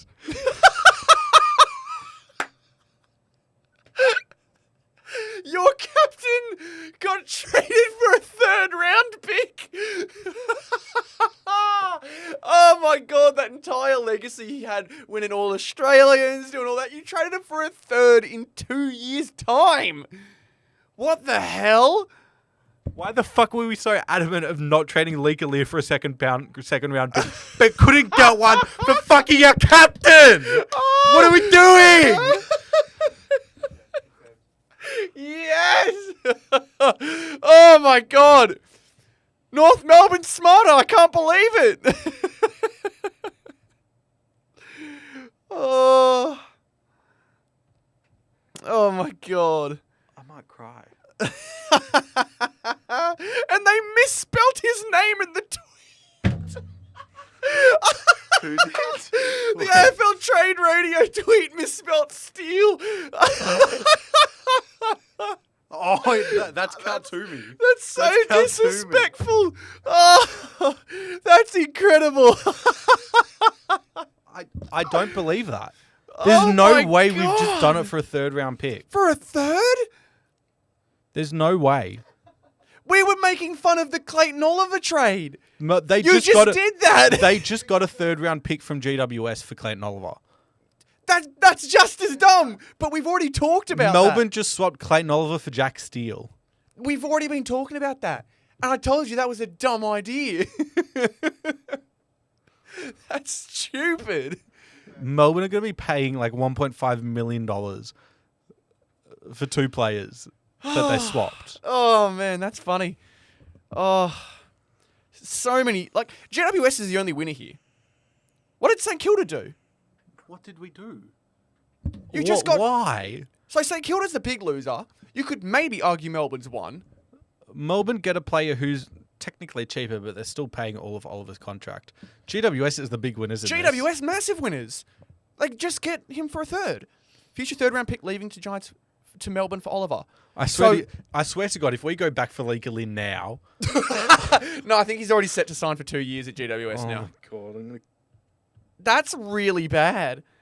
Why? That's really bad. He came out and said, we are happy for you to stay, but if you find more opportunities, you can go. Then Jack Steele came out and said, I've done all the hard yards. I want to now stay for when we're good.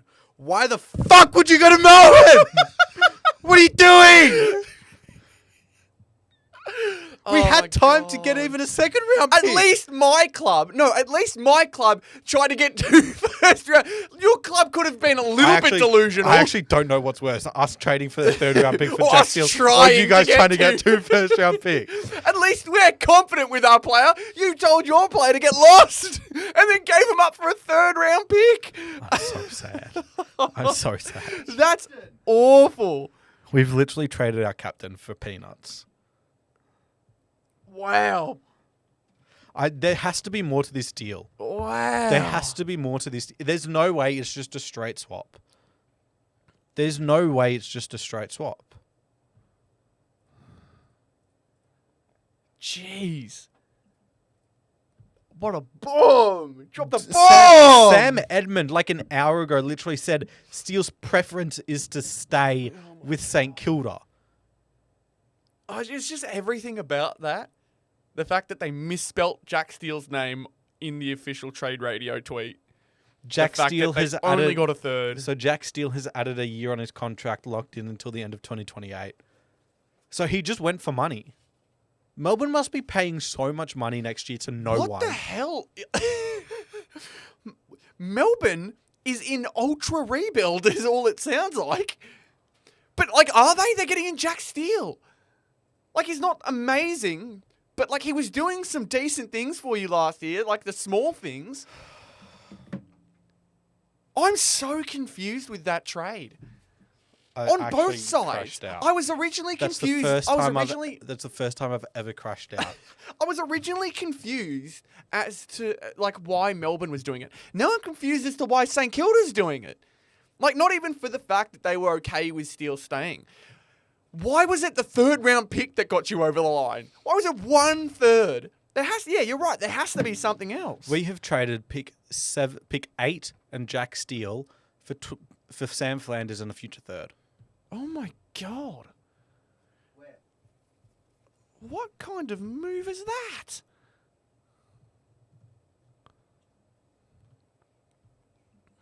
I'm so sad. I'm so sad. Why? I just don't get why. Like, unless Melbourne...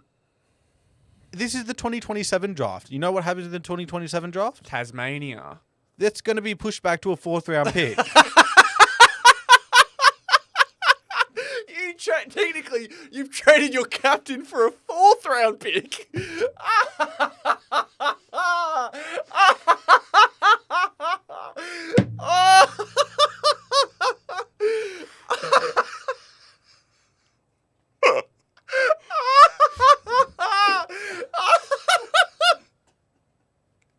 Oh my God.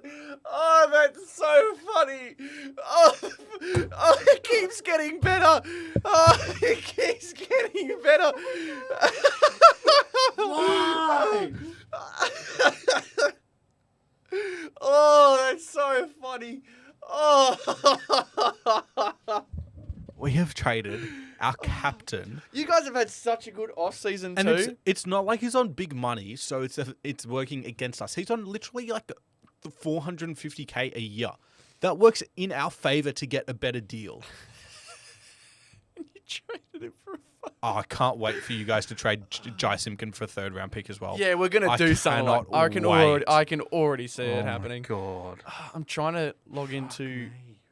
I'm gonna log into the Zaf Twitter so I can stay a bit more up to date. It's suspended. Yeah, that's right. I forgot it's suspended. My bad. We haven't done anything wrong. We just got suspended. It happens. We don't really use it anyways, but I'm so sad. see difference when a guy wants out captain or not, you let him go. I guess I can, like, I understand that. I understand that idea because he's the captain, but he's already stepped down from captaincy. He's already said, I don't want to be captain anymore. I think just to give someone else an opportunity. But they had already, the reason, originally why it was so funny, is because they basically already settled on, yeah, we're cool with having you at St Kilda. Yeah. But then why was it a third-round pick that pushed the trade over the line. And then the James- realization that it's going to be a fourth because it's the Tassie draft. So James Drink says here, see the difference when Yeah, a no, guy that's what I'm wants referencing, out yeah. captain or not, you let him go. But Do you agree with that, though? He said publicly he was happy to stay. Yeah, that's what I'm saying. That's exactly what I've just said. In reference to that comment, right? He has said that he's happy to stay, right? He's explored his options. He said, I want to stay for the good times, presumably with all the trades they've been making. But my thinking is, why is it a third that's pushed him over the line and technically a fourth? Like, the reason it was so funny is because there's so many question marks as to why that trade's We happened. could have got pick 28. Even on Melbourne's side, what are they doing? we could have got pick 28. It's baffling. That's a baffling trade. Oh my god. Now I want fucking Dan Butler to go. Fuck that bloke right off. I swear to God, if we don't get Dan Butler for pick 29 from Gold Coast, I'm going to crash out again. Richmond is set to do a deal for delisted Geelong player Patrick Richco. Who the fuck is that guy? He's a hard-running utility who was axed by Cats earlier this month after not playing a senior game at AFL level. It's reportedly going to be a move that is an exchange for pick 99. To be fair, nothing crazy. It But does who knows, say maybe the start of that a story. it does say that the deal has only been lodged, not that it's been confirmed and ticked off by the AFL. Yeah. Let's hope This Demons. is dumb on both sides. No way this is happening. Let's hope the Demons are paying so much money next year that they quite literally cannot do the deal. Don't do that laugh. Maybe Saints are running out of money in cap. 400k is 400k. I promise you, we're not running out of money. You guys set up your cap so particular And that, efficiently. Yeah, that you guys basically could sign whoever you wanted, yet you still said no to legally. We could get Zach Butters right now and fit him in our salary cap, and we still. Well, he's didn't probably the need to reason trade why away you Steele. didn't bring Leak in, because you wanted to have that. I wouldn't be surprised, but You I don't. wanna think have that space for Zach. I think he's pretty confident going to the Dogs next year. He wants to go to the Dogs. Mm, Or it's like, family reasons. yeah, okay. In terms of he's back as Marsh boy, so Yeah. you've got that family pull. Fair enough, I guess. am so disappointed that we've done this. That is it's on every level that is a crazy trade. It's a bad trade in terms of what's involved. It's a bad trade because you're basically getting rid of your captain. We need to clip this up. Despite the fact he's not your captain still. It's more the fact that, so quickly, it's the fact that he had said he was happy to stay eventually. It's there was so many different aspects as to why that trade is really, really stupid. Oh my God. And we're not even in the final hour yet. And we've already been hit with a fantastic moment. Oh my God, that is so good. Major unforeseen player trade being discussed. Big Victorian club involved. Major exclusive developing. Who's this 8 from? minutes ago. The Trade Whisperer.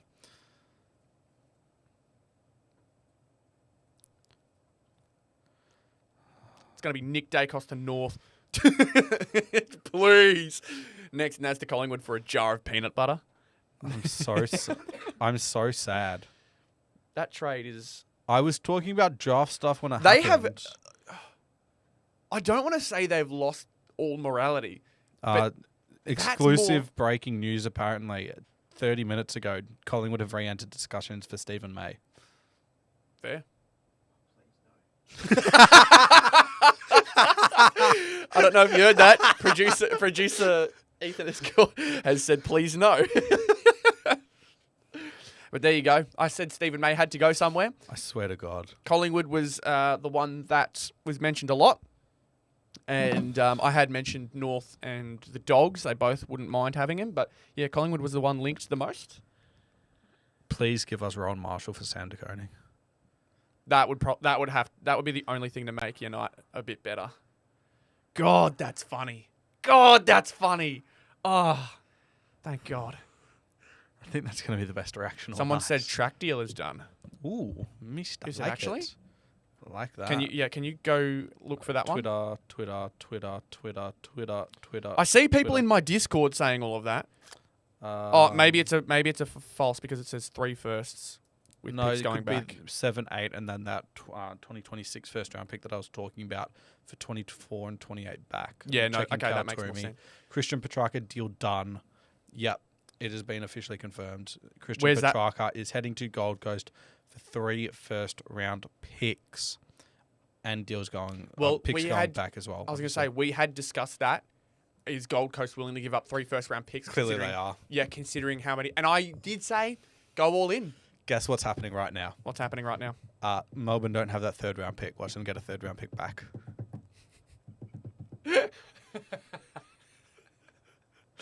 I love this so much. Yeah, so I'd assume this is obviously us predicting. What is going to Petrarca- happen by deadline? I don't know. I don't know what's going to Petrarca- happen by deadline. If we get another reaction like that, we're so goated. Petrarca for 24 and 28 for 7, 8, and a future first is my opinion as of right now, in terms of what this will look like. Well, yeah, you basically have called what this trade would look like in terms of if what would break through, what would get the trade to happen. Yep. And like I said, I had said go with it. When you're trying to win a premiership, you go all in. Yep. So that's clearly what they've done.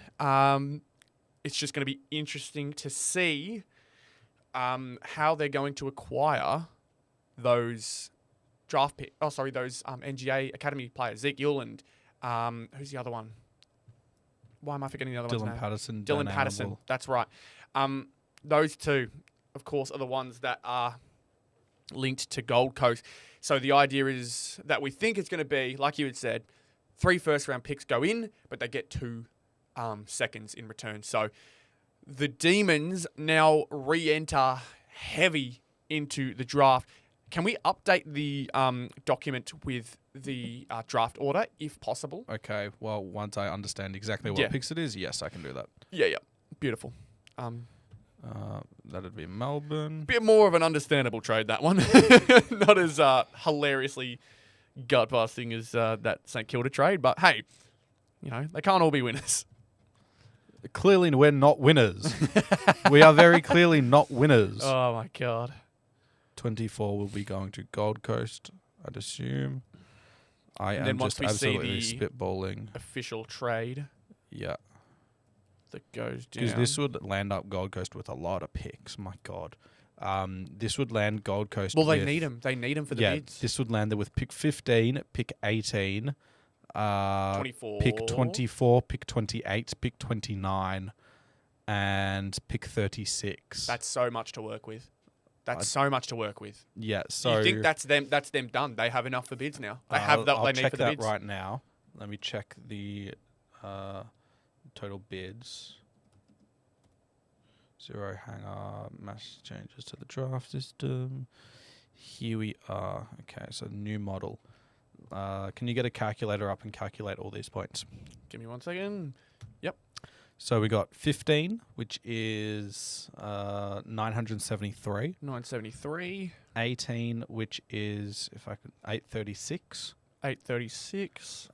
You got 24, which is 621. 621. What does that take it to? 2,430. That's enough for pick 2 bid, which would be Fantastic. enough for Zeke Yuland. That's Zeke Yuland. With the 10% discount, that would be It's they 10% get- discount. This Yeah, sounds for, like for first round picks, that's a 10% discount, 248.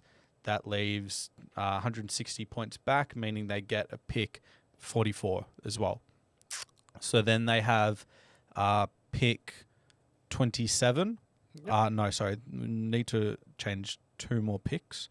So it's pick 26, which is 561. Yep. 533, which is for pick 27, which is the 29 pick that goes 533. down. Yep. And then pick 36, which is 317 317. So all up, that gives them 3,841 points. for the last 3. Oh, God. I Can we need go the through last that again?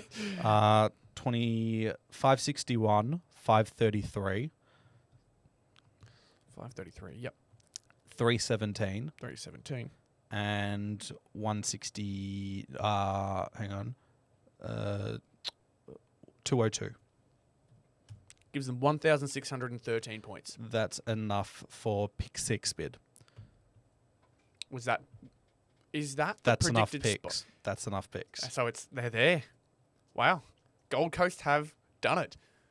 I don't like... I think they'd get in another pick just to ensure that. I was going to say, because I don't think it's contestable. If it's pick 6, Because it could be it may pick 2 not- and 4. yeah, exactly. That's what I'm saying. It may not be. They could not Yeah. get him Yeah. because I think they'd be just shy. So one more pick would definitely help. Yeah. What pick? I'd say they'd try and get a mid-20s pick, maybe Who's got early that? 30s.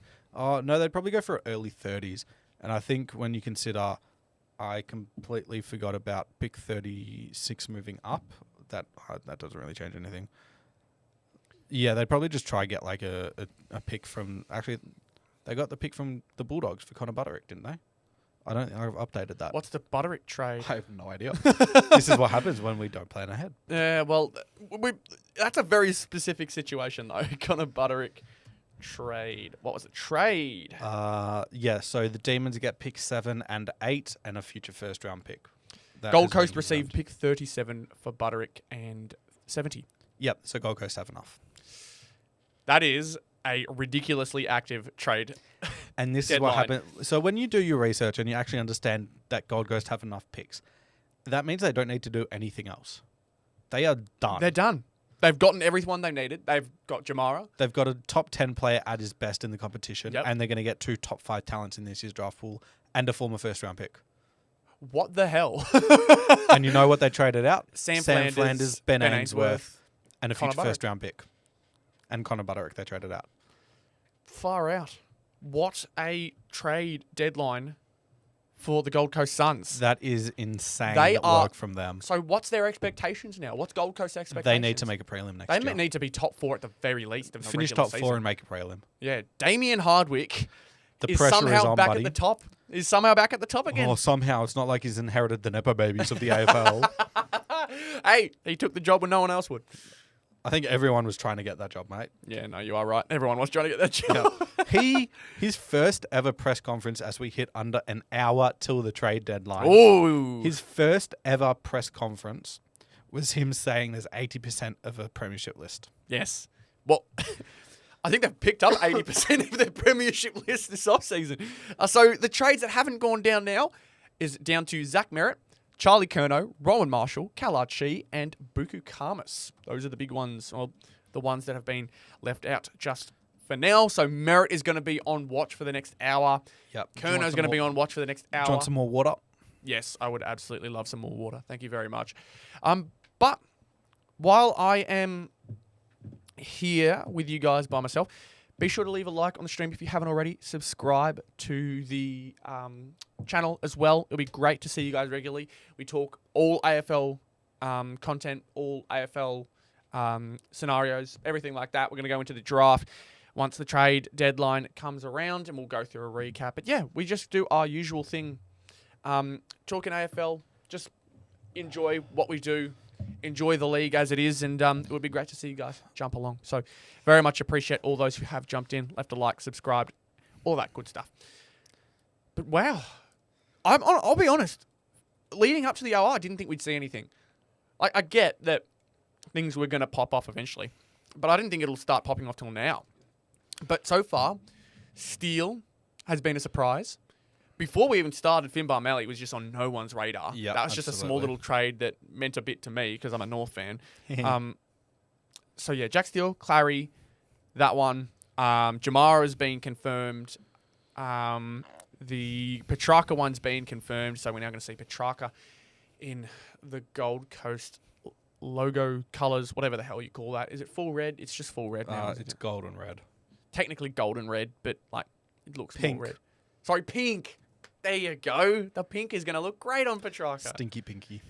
Don't say that. Oh, man. Good so far. Good so far. I told you We it haven't was even going talked to be about- fun. We haven't even talked about what I wanted to talk about. What was it you wanted to talk about? Given that Jack Steele's going to get traded, Oscar Allen's left, and now Zach Merrett could potentially be traded. Let's rank all 18 AFL captains. Rank all 18. All right. Current or previous season? Off of 2025. Like, not off of their 2025 season, but the 2025 captains. Cool. So we're talking about Oscar Allen still. We're talking about Zach Merrett. Yep. Okay. Oscar Allen, number 18. Has to be. Liam Duggan, number 18. Tucking. I mean, because we've got co-captains as well that we've got to think about. Yeah, I get Actually, that. is Jai Simpkin not your captain? John Simpkin is our captain. 30. 30.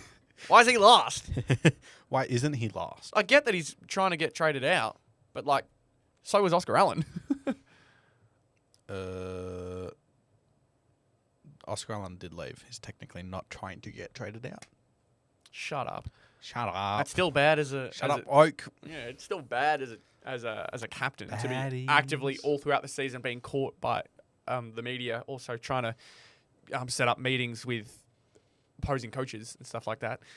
That's not good. Jason No, didn't it's do any not. of that. Yeah, Sam Mitchell did all of that. Yeah, exactly. And his wife.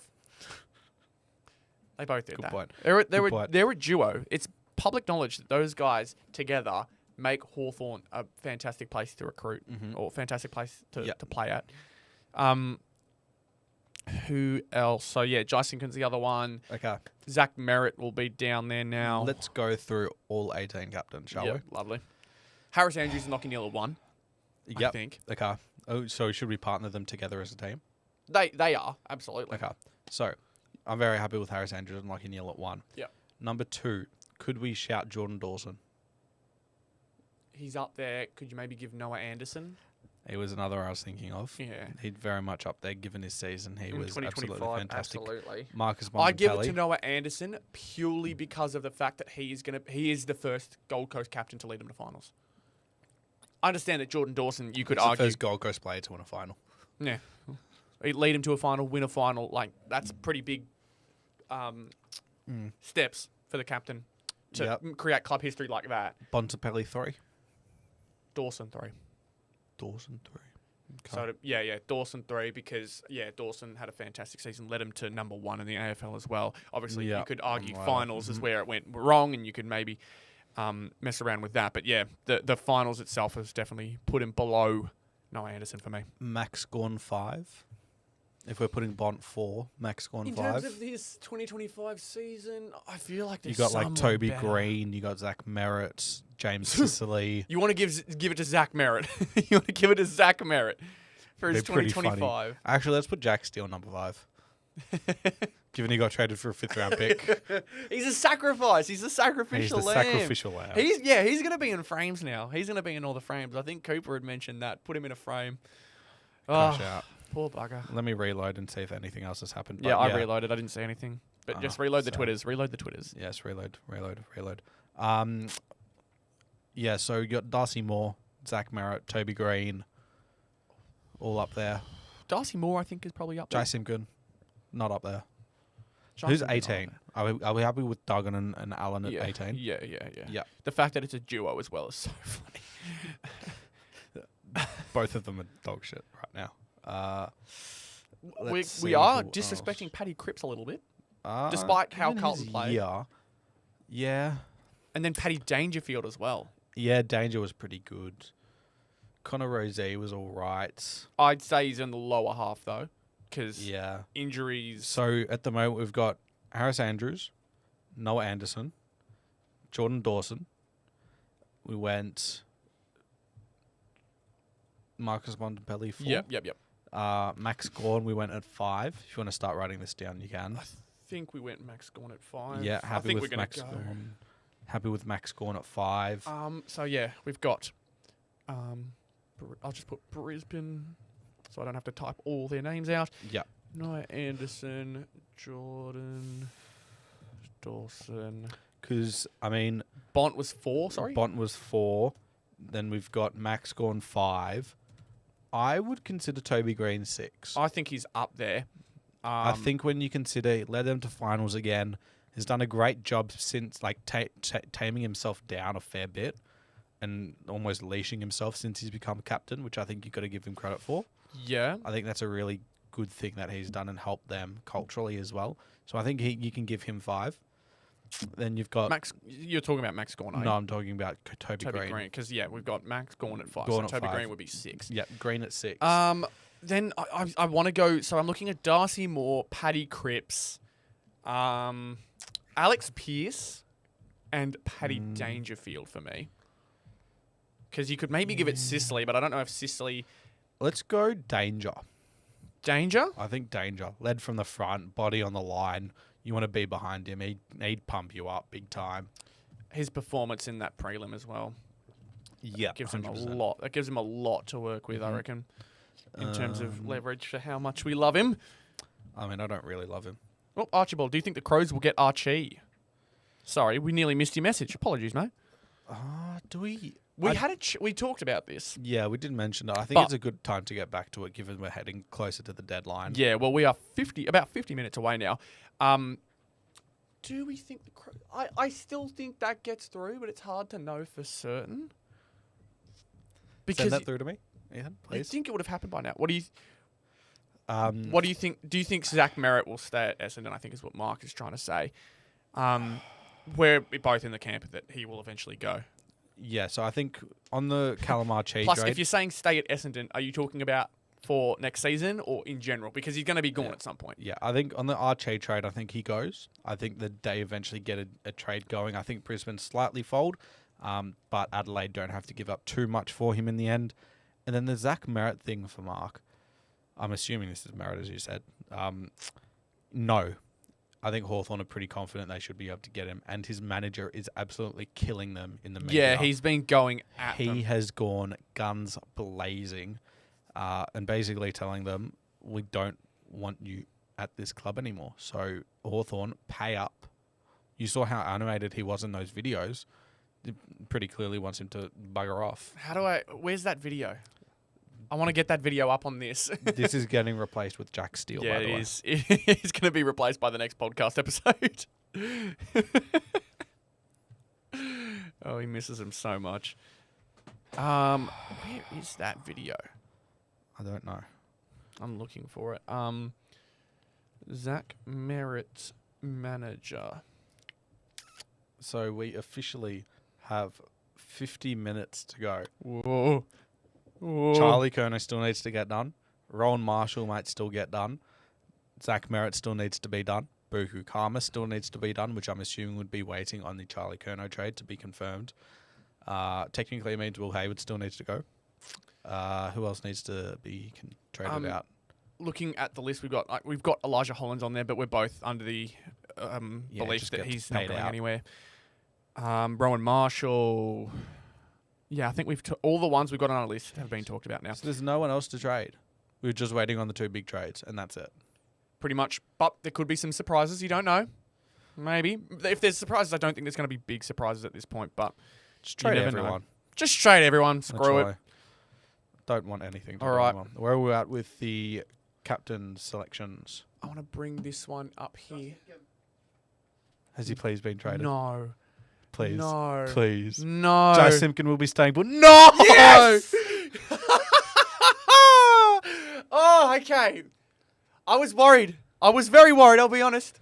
According to Josh Gabelich, Jai Simpkin expected to remain at North Melbourne. Kangaroos knocked back Collingwood's latest offer. Brady Rawlings now exiting Marvel Stadium. So North are done. North are done. Brady Rawlings is just like, I deserve a day. I deserve an early leave. What the hell? Let's go to Nobu. Let's go Nobu. They were just following him out on the stream. Oh, actually? Yeah. Not our stream. No, I know what you mean, but as in like they were following Brady Rawlings That out. must have been him. I didn't know what he looked like, but that must have been who they were following. Yeah. All the people that follow North that I know hate the bloke. What, Brady Rawlings? Yeah. Yeah, because he's made some very, very interesting decisions. But I wanted to bring up the Zach Merrett. Well, that was boring. I was excited to see North Melbourne get all excited and stuff about what they could potentially Yeah, bring let's in. get you But all- here you all go. excited. This is the footage of Zach Merrett's manager. He's using the middle finger. Tom Petroro. He's basically fucking them off. Well, this is Hawthorn. He's like, hurry up. Hurry up. I need new KFC burger. That's exactly right. Hit a Sorry, quick my north. bad. That was the guy they were following. Tom Petroro. Oh, this guy. Ah, interesting. Was he in tears or So something? I reckon that means the Merritt deal's really close. Yeah. If he's leaving Marvel Stadium, I could see it very soon. either he's pissed off that the Merritt's not being traded, or they've just done a deal, and we should be expecting within the next 5 minutes a deal to be gone through. Oh, exciting. Get your Twitter pages loaded. I feel like it looks like Josh Gabelich is the guy to go to at the moment. Gabelich is on fire. Patch on fire. Brady Ruling's now exiting Marvel Stadium. Oh, another day, Brady. another job done. We never thought it would be realistic. No fucking shit, Brady. You just wanted 2 first-round picks for a bloke that you can't even play in your midfield with 22-year-olds. It looks like they've come to the conclusion that Jai Simkin is going to remain at North because Brady has left Marvel Stadium without anything going through because, North knocked back Collingwood's latest offer. At least they have the guts to knock back a 3rd-round offer for their captain. Oh, shit. What? Christian Petrarca has been traded for 7, 8 and 2026 first. Demons send Petrarca and 3 second-round picks. 3 seconds? So it's obviously 24 and 28 in this year's draft. Yeah. And then it'll be a future second. All right. Interesting. That's Melbourne keep doing this weird stuff. They gave another pick on top of that. So Melbourne quite literally have 7, 8 and nothing. What are they doing? let me double check that I'm reading Please this make sure correct. you're reading that right. Melbourne have 7, 8 and nothing in this year's draft. Are you serious? They've got 7, 8 and their next pick is pick 66. Are they rebuilding or not? I don't know. What are they doing? I don't know. What is Melbourne actually doing? I don't know. They've gotten rid of everyone, presumably, and they're paying Clayton Oliver to get out. Yeah. Are they paying anything for Christian Petrarca? Probably not. I think that was Okay. part of the reason why Melbourne got 3 first-round picks. Yeah, probably the reason then. Because the negotiation was money, was it not? No, the negotiation for Petrarca was what other picks would be going Gold Coast's way so that they have picks to be able to bid on. You want to listen to Gold Coast hand? They have 15, 18, 29, 24, 28, 36, 37, 52. Well, they need them. They need them. That's realistically the reason why they've got so many. They need them for they're not going to have that many picks eventually, but they're just going to use them to grab their guys. Again, this has been probably the ideal trade period for Gold Coast. 100%. So the winners so far are Gold Coast and St Kilda. And I'm tempted to lean Gold Coast now because of what you just did to Jack Steele and the Leakalier situation. I like it. Yeah. I know the Leakalier one isn't as bad, I think, because technically he had a club and he was just under the illusion that he was leaving for so long and then being told, oh, we actually don't want you. Jack Steele is just as bad, though, if not worse. Henry Hustwaite's still included in the offer. Stands as one of the biggest trade offers in footy history, apparently. 10, 22 and a future first with Henry Hustwaite, which is exactly what we've been saying. Yeah. Up to Essendon now whether they want it. Sammy Edmund provides an update on Buku Karmas. Revolves around Carlton offering pick 42 and the Dogs wanting the Blues 31, which makes sense. I wouldn't be surprised if they get 31 and then give up a pick as well. Do they have one in this draft? No. So maybe they get a future third and Karmas for 31. That sort of makes sense, to me at least. Ooh. We are at 43 minutes until the deadline hits. Still can't waiting wait on for Curnow. Still waiting on Marshall. Still waiting on Merrett. Okay, let's get straight into finishing off these captain ratings. Yeah. Because we just got sidetracked big time. Yeah. So what number are we at now? So we've just done 7, Paddy Dangerfield. Okay, so what? Brisbane 1, Adelaide, Jordan Dawson 2. No, Noah Anderson 2. Oh, Noah Anderson 3. 2, Jordan Dawson 3, Bont 4, Max Gawn 5. Yep. Toby Green 6. Yep, Toby Green 6 we agreed on, and then Paddy Dangerfield Dangerfield. 7. I was cool with Dangerfield 7. Yep. Honestly, I'd rather go Dangerfield 6, Toby Green 7. Okay, happy to switch that. Yep. You want to go James Sicily 8? I think so. And then we can go Darcy Moore 9. Are we ranking Paddy Cripps that low? I mean, as a captain, I don't think he had a better year as captain over Noah Anderson or Jordan Dawson. I'm not saying to put him that high, but Sicily? Sicily was below him. No, you've said Sicily before. You were going... This is what you've got Any in of the the last players one. I just mentioned were not going to be above Dangerfield. Yeah, no, Dangerfield I think has been better than Cripps this year as a captain. But I'd put Paddy Cripps between Green and Sicily probably. That's what we agreed As a upon. general player. That's what we agreed. Is it? Yes. I didn't hear you say Paddy Cripps. My bad. Oh, you're talking about Cripps? Yeah. Oh, I thought you said Danger. No. Danger's above Green and Sicily. Cripps But is a between captain. Green and Sicily. I've heard rumours Cripps is no longer going to be captain. Really? Yep. I have not heard that. Yeah.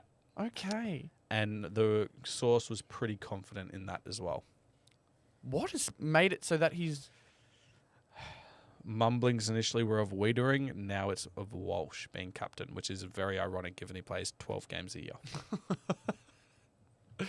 Oh, man. So, yeah, Paddy Cripps is an interesting one because when you consider last year, as in 2024, probably top 3. When you consider this year and all the shit happening at Carlton, maybe you don't want to put him that high. But I'm just saying as an individual player, he's up there at least. I'm not doubting that he's I up know, there. I know what you mean by in the terms of a captaincy position, but like,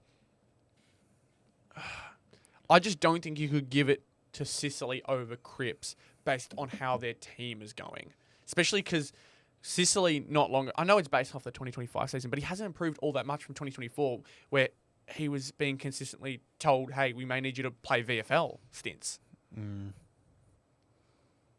Okay. So I want to put him between Green and Sicily. Ooh, from Xander Maguire, 40 seconds ago. Collingwood edged closer to North's requirements for Jai Simpkin, No but were ultimately nowhere near the mark. What were North's requirements? Is it still 2 first round? Take a first! Take a first! If they gave him a first, if they gave North a first and Brady Rawlings went, nah. What? How could you not? How could you not? If that's what they, I mean, we don't know what they said. That tweet doesn't say anything. No idea. But it could have been a 2. It could have been a 2 that they He were also asking said for. they were ultimately nowhere near the mark, Yeah. which means they were still a first-round pick They away. may have said a second. They may have said a Yeah. second, and North went no, which I can understand a bit more because that's your captain, and I'd still say is your current captain. For Steele, you can at least say he dropped from the captaincy. If you had traded your captain for a second, something would have been very off We with that. I traded our reckon. captain for a third. Basically, Technically a fourth. technically a 4. Yeah. Oh my out. god, that's gonna make me laugh forever. Mm-hmm. Still can't believe you guys wanted 2 first-round picks for Jai Simpkin. I love it personally. Who would you think has higher value, Daniel Rioli or Jai Simpkin? Clearly, Jai Simpkin. Who do you think has more value, Zach Merrett or Jai Simpkin? Clearly, Jai Simpkin. Who do you think has more value, Charlie Curnow or Jai Simpkin? I'm just gonna keep giving you the same answer. They're all going for 2 first-round picks. Oh, that makes me so happy. I think North have done okay Who do you think's worth more, today, at least. I think Christian Petrarca or Jai Simpkin? I get it. 2 firsts for him is insane. Buddy but Franklin was pick 19 for a free agency move. yes, I understand, but we're in different times, mate. We are over a decade since that happened. Who do you think's worth more? Shut up. Jai I get Simpkin it. or Jeremy Cameron? I Because Jeremy get it. Cameron got traded for pick 13, 15 and 20. That is 2 first-round picks. I can't wait to see if Kerno goes. Okay, great addition, mate. Really good addition. It's a very tactful response, that one.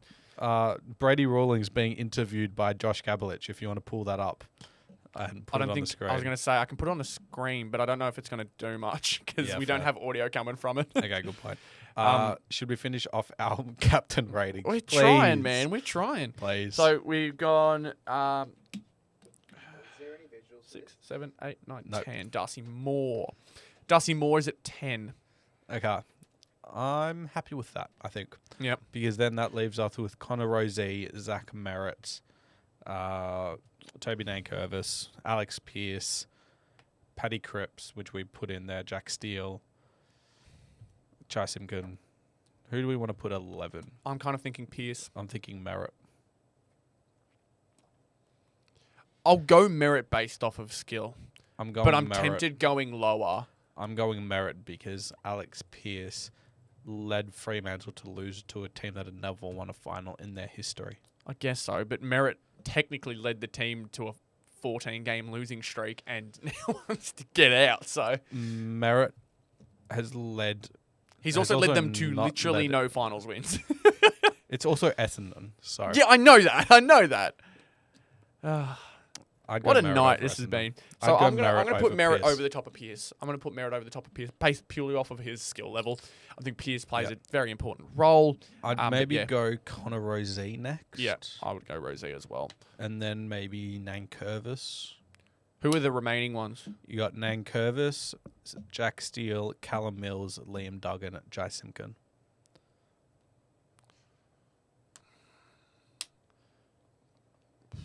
Mills had a really rough start to the season. He did. So did Liam Duggan. So did Jai Simpkin. Duggan, we've already said he's going to be last. Yep. I'd always put Mills at 17. He's down there. I don't think I'd go that far. Jai Simpkin 17. Maybe. Let's go Simpkin at 17. Because Nank is up there. I think Nank could be after You Rosie. could probably put Nank. I'm after probably Rozee. putting there, yeah. I'd then put, Duggan, Simpkin, Mills, Steele, and then that should be 18.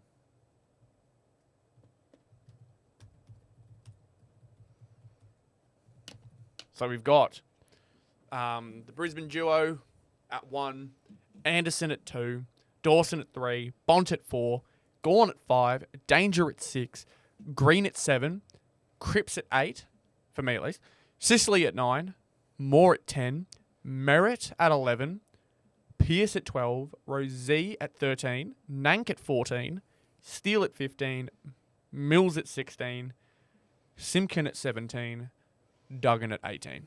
It'd be so funny if Jack Steele goes to Melbourne and knocks Max Gawn off the captaincy. Why would that be the case? I don't know. It'd just be really funny if it happened. Hawks make final offer for Merrett. Will Dons take it? The official offer, it looks like, from Cal Toomey. 10, 22, future first, and Huswaite for Merrett, and a future third-round pick. I'm taking that if I'm Essendon and running away. I'm taking that. This and will test running. it. This will test it. I am taking This that. is and it. I am running. Oh, man. We got 35 minutes left. They got 35 minutes to decide the future of their club. They've got it to decide the next season. 35 Hawks, minutes for the next season. According to Sam Edmund, Hawks don't have anything else and can't convince any other players, meaning Cam McKenzie doesn't want to leave, Mitch Lewis doesn't want to leave. And you can't blame them. If they're going to bring in Merrett, you can't blame them. Yeah. Final offer. Yeah. It is Pick Essendon 10. are giving pick 10, pick 22, a future first, presumably 2026, Yep.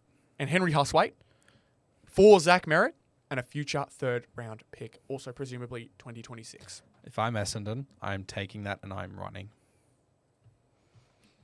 We'll have to wait and see. It's very, very exciting. This is where you go absolutely nuts on the refreshes, by the way. You go absolutely nuts. Make sure you don't miss it. You will not miss it.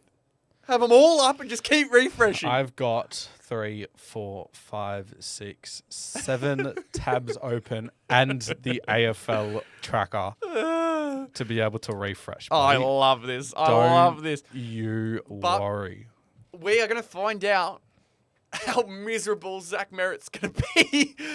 He's either going to have the best season of his career in terms of winning next year, or he's going to have the most miserable year of his life, of his entire life. He's played, 13 seasons at Essendon? Mm-hmm. That's pretty miserable. Exactly.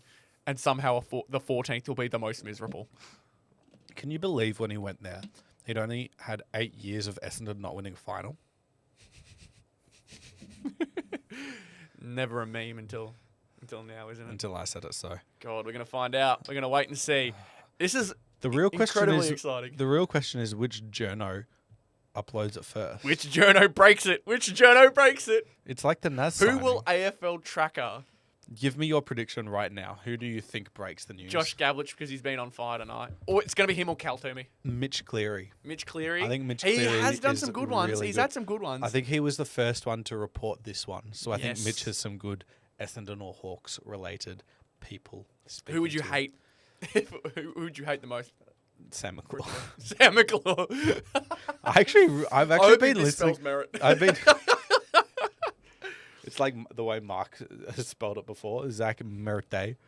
I'm Melbourne cooked 100%. Journalist scrambling for a pay rise, says Bob. Yes. Yes. The AFL Live blog tracker has just put out the finer details for the Christian Petrarca deal. Yep. I think you had mentioned it before. 3 first-round picks, including 7, 8 And of this year's. And they're heading to the Ds. And then the final deal for the Demons... Oh, yeah, the final deal for the Demons gets 7, 8, and 37 this year. Gold Coast, 2026 first-round pick. And the Suns, 2027 third-round pick, which, as we have discussed with the Saints one, is going to be the fourth-round pick. The Suns will get Petrarca, pick 24, and pick 28. So they are getting rid of 37 as well. Interesting. So it's... Yeah, so it was 24. Because I think you had mentioned previously they didn't have it till like the 60s. But with the 37... That's different. Well, no, that was one of the second-round picks that they needed to be able to use those final bids on Hewland and Patterson. Yep. So this now means that they probably might need to trade in another pick. But for Melbourne, getting that 37 I think helps a little bit. But then you also get an extra third-round pick in 2027. Which you just traded away for Jack Steele. You must be so... If you're an Essendon fan watching this trade deadline, you must be absolutely, like, creasing right now. You must hate this. North Melbourne were asking for picks 7 and 8 for Jai Simpkin. God, that would have been so nice. I'd be so happy with pick 7 and 8. Dude, if we got Simpkin out for Xavier Taylor... and another first-round pick. My God, that would be such a home run for North. But everyone would have known that. Everyone would have been like, that is such a bad trade. Okay, we still haven't had any official updates on the Zach Merrett situation. Come on, Essendon. Oh, good one, Retov. Oh, Jesus. Yeah, still nothing, which is crazy. Journalists scrambling for a pay. Yeah, that's a 30-year-old Merrett for 3 first-round picks and Henry Hustwaite. Yeah, like that's the thing that's kind of. If you're Essendon, you are taking that and running. Yeah, no, you really should. You really should, especially considering Merrett doesn't want to play for you. And you get a young player in Henry Hustwaite. I think it has to be agreed on, right? Has to be. If I'm Essendon and I'm not taking that deal, I am sacking Andrew Walsh, who just got appointed. I'm sorry, what is he doing? Well, Andrew Walsh, his play has been he will be at preseason 39 seconds ago by Xander Maguire. No. As the deadline nears, a considerable number of Sydney and Carlton staffers have been cleared out of the Curnow room.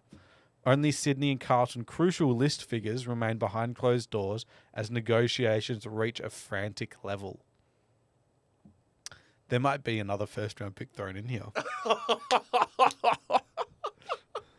Oh, my God. Merrett agent is in the Hawks box at the moment. He's like... For the third time. For the third time. What is just going to be... I thought it was going to be a slam dunk. I'm now going to do a Steph Curry and shoot it from 40 feet. He was doing all of this before, trying to get the chase to happen, and now just... I love Xander Maguire's 30. I've had 2 40-second tweets ago from Xander Maguire. I'm on his. We have 28 minutes to go. Can't wait for Geelong to come in the final minute for Roland Marshall trade. Yeah, that one's been really quiet. It's going to happen. I can promise you. $10 right now, it happens. I don't have the money to do that right now. If nothing's happened, I give you $10 for nothing. I had a big weekend, mate. Didn't go to the Cas, did you? Huh? The Cas. The Cas? Casino. Oh, no, I didn't go to the casino. No, I'm not cool enough. I'm not cool like you. I did. I doubled my money. Yeah, no, you told me. Dude, gamble responsibly. Gamble responsibly. There's Melbourne people at the official trade table.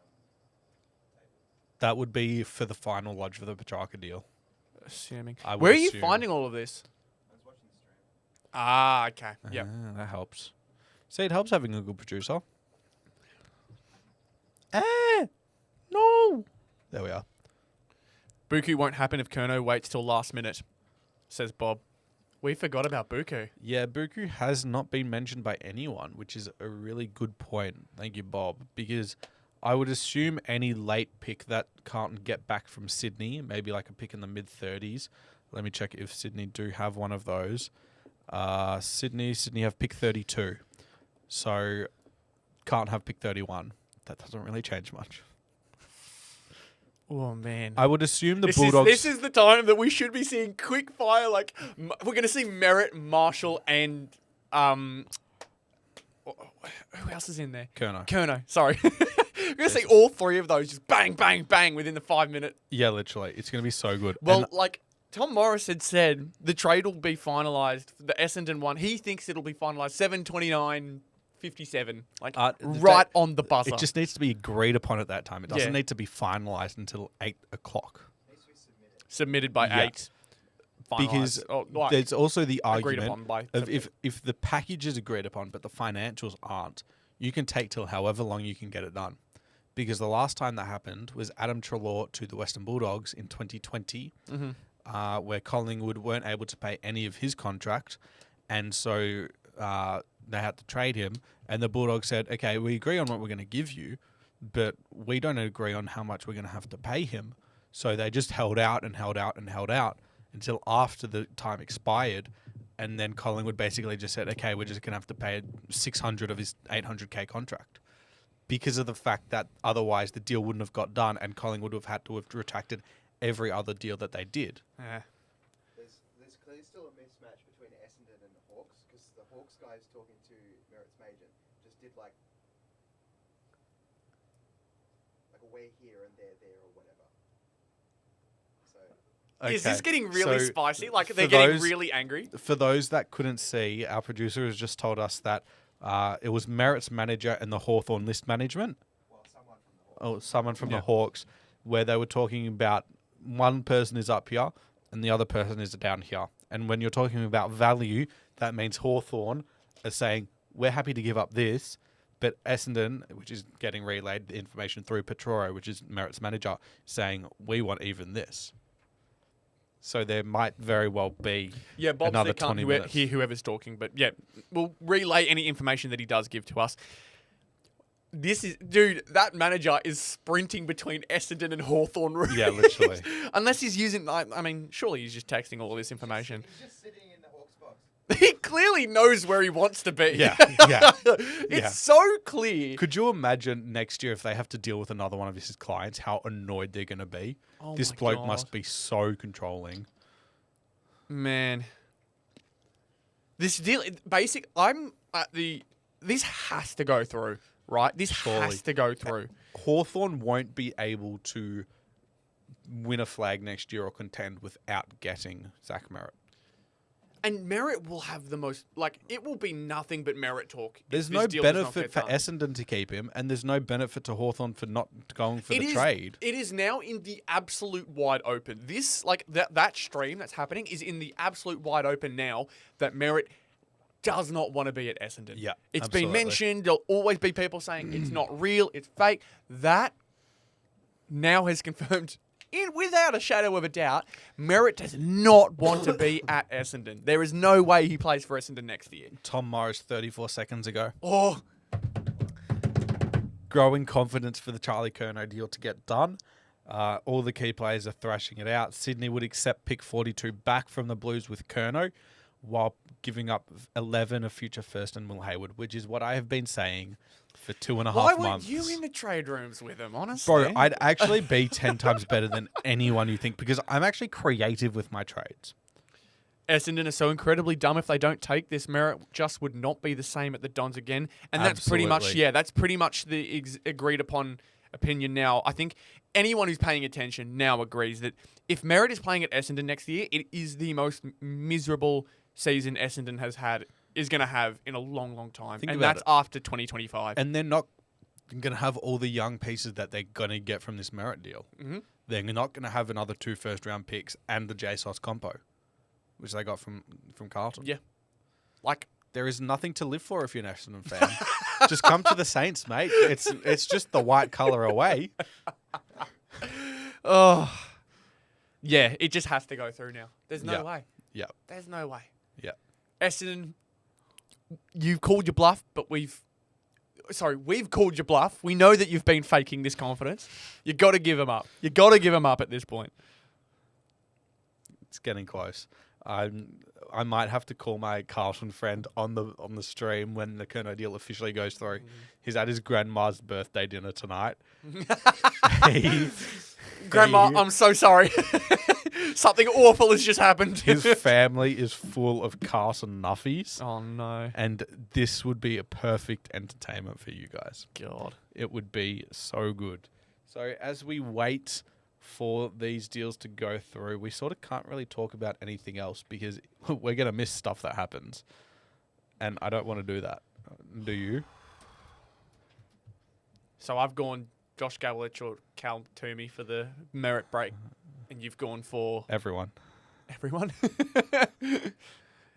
Just setting... it was Will Hayward, the Swans pick 11, and it was the Swans pick next year, which was the most of the deal, and then Carlton also give up pick 42. We're at 20 minutes to go. It's getting close. This is the most intense... Swans are going for a walk. Swans going for a walk. Swans need some air. They got 20 minutes. I need some air, bro. I need some air. Oh, nothing's happening, man. We're getting so close that there's just nothing. No, man. We're getting, the deal's getting thrashed out. No fucking shit, it's getting thrashed out. It needs to be thrashed out, This man. is your last offer. Oh, but if they deny you, you're going to throw in another pick. Oh, no shit, you're not going to...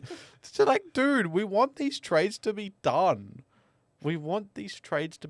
Collingwood's done.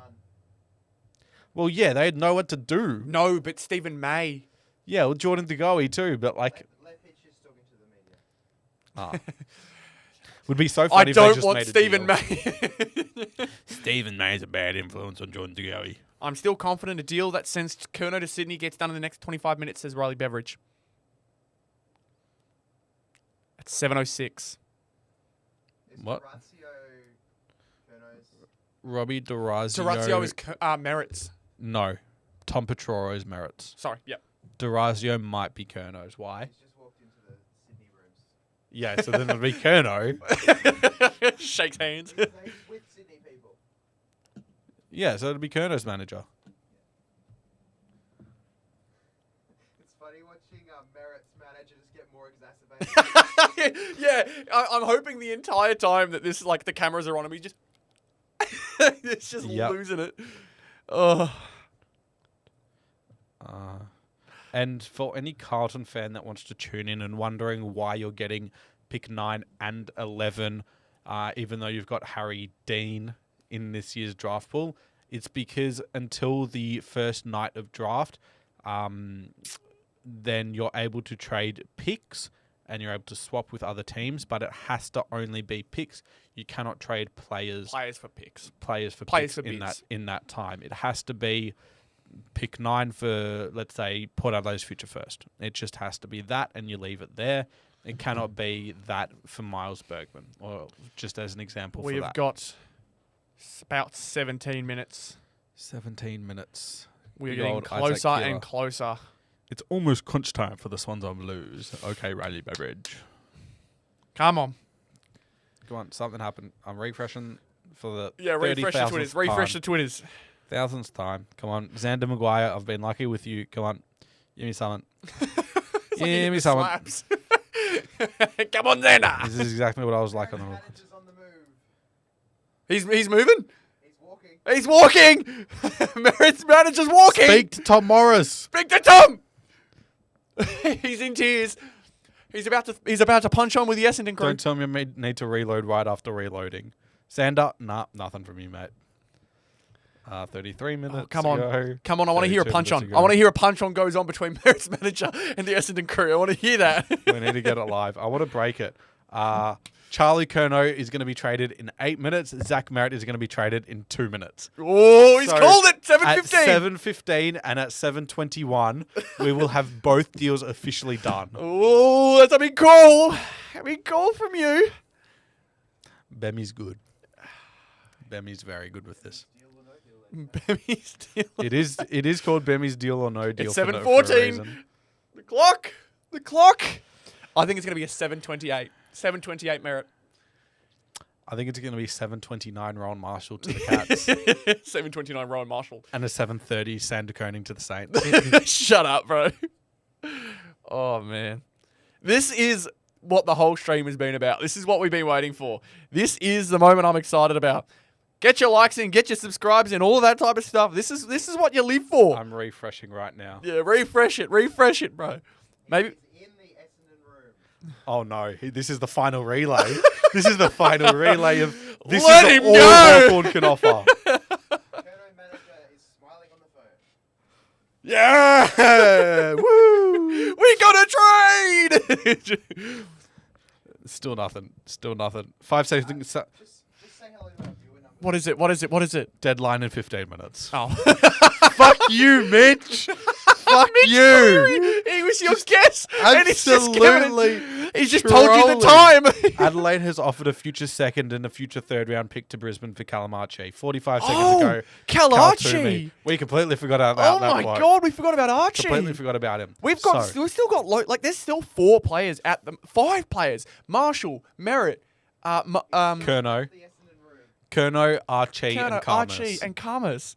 In 15 minutes, those have all got to get done potentially. Come on, Andrew Mackey. Give us Sam Koenig. Come on! Do it. Dan Butler, get to Gold Coast. Get on your bike. Please. Oh, let's find out. Let's find out. Oh man, 7:15. You did say the Merrett deal would happen now. I'm refreshing right now to be able to predict Is it. is the Merrett manager crying right now? Is the Merrett? No, he's walking back to the Hawks rooms. we've got This live is- please bird's tell eye me- view from behind. Please tell me this is for him to say yes, for Hawthorn to say yes, Essendon have agreed. Please. Please, I pray to, Kerno manager in Carlton rooms. please, again, same thing, saying Oh that they've my agreed God. to the trade. I swear to God, if both these deals fall through, Heads being shook. As in no? or yes, No or yes? I just saw someone in a Carlton polo shake their head. shake their head up or sideways. Sideways. Oh no! Oh, the Kerno deal! Oh no! Oh no! The Kerno deal's not going to go through. Now on the phone. Why don't they? Don't just worry, call? you got 13 Why minutes does to work it out. Why does the manager need to walk between the rooms when he can just call them and sit in there? I don't know. He's just passed the. So Kerno's manager has presumably just passed the phone of Kerno to a Carlton person. Please, This is it's to- goodbyes. This is telling him we have not agreed on a deal. Oh no. Kerno's going to be a blue again.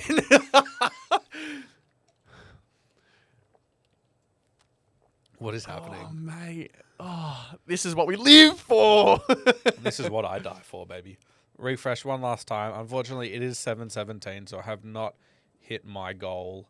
But Unlucky. 7:18 was the other one for Kerno. 7:21. 7:21. Well, it doesn't even look like that's going to happen now. No.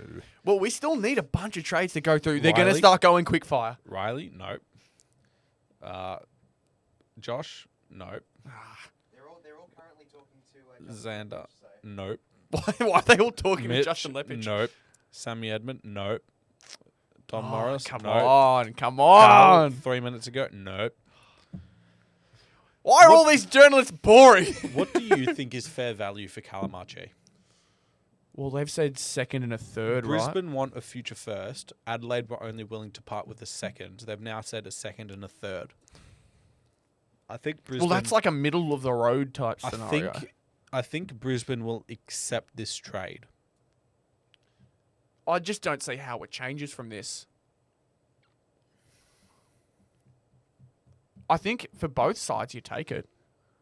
What could Brisbane use them for? Brisbane will use the future second potentially to trade back in if they need more points for this year's draft, Yeah. which I think a team like even, let's say, West Coast might want, because I think that's what they already have that pick. A team like Gold Coast, maybe Geelong could potentially trade it for a future second round pick, which I wouldn't be surprised for. Keep refreshing, by the way, bro. Just keep refreshing. Yeah. But I think, he's such an interesting value-wise player, Kalachi. Yeah. My computer is overheating so much. It looks as though Merrett may be done. Oh. Merrett's manager is back in the Essendon room. Merrett's manager. Bro, back in the this Essendon dude's room, running yeah. a marathon in between this. Hawthorn. Yeah. Hawthorn room, and he doesn't look. Actually, no, he doesn't look happy. They just had a Hawks. Oh, he's actually upset. Oh no! Oh, the manager's upset. Oh, it's because he's got less commission now that he's not going to Essendon Hawthorn. The arm point. Oh, he's getting angry. They're gonna punch on. I don't think so. Don't cover the cameras this Oh, time. he's just throwing the wallet on the table. Oh!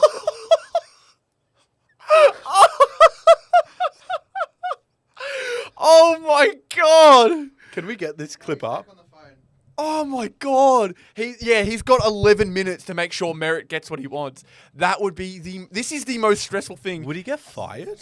I have no clue. I mean, it's a lawyer who's failed his job. Oh, How bad is it? he did the. He did this.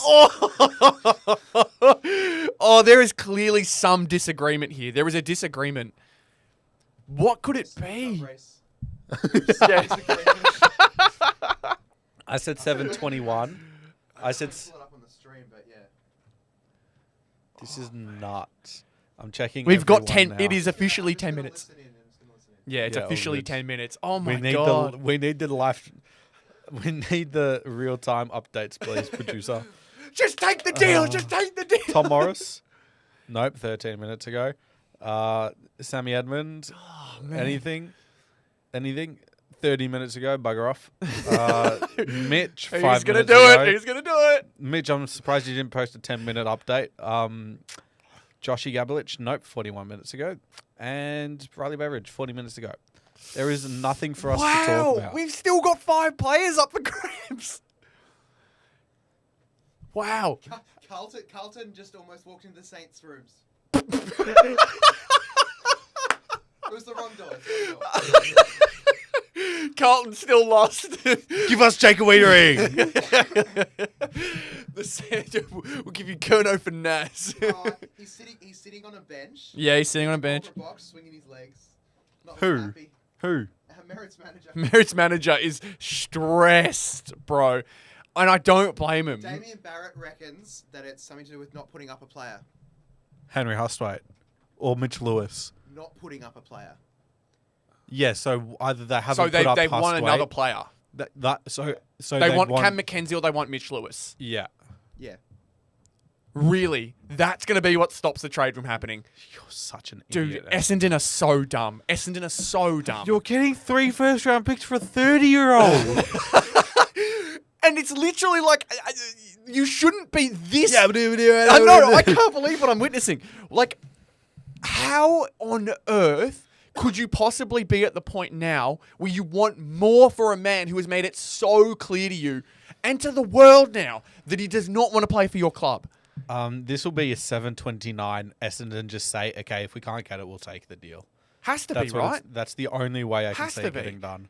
I've refreshed If one more he time. is still an Essendon man at 7:30 with 1 second, Essendon are going to have the worst 2026 Ever. season in the entire AFL. Carl Twomey.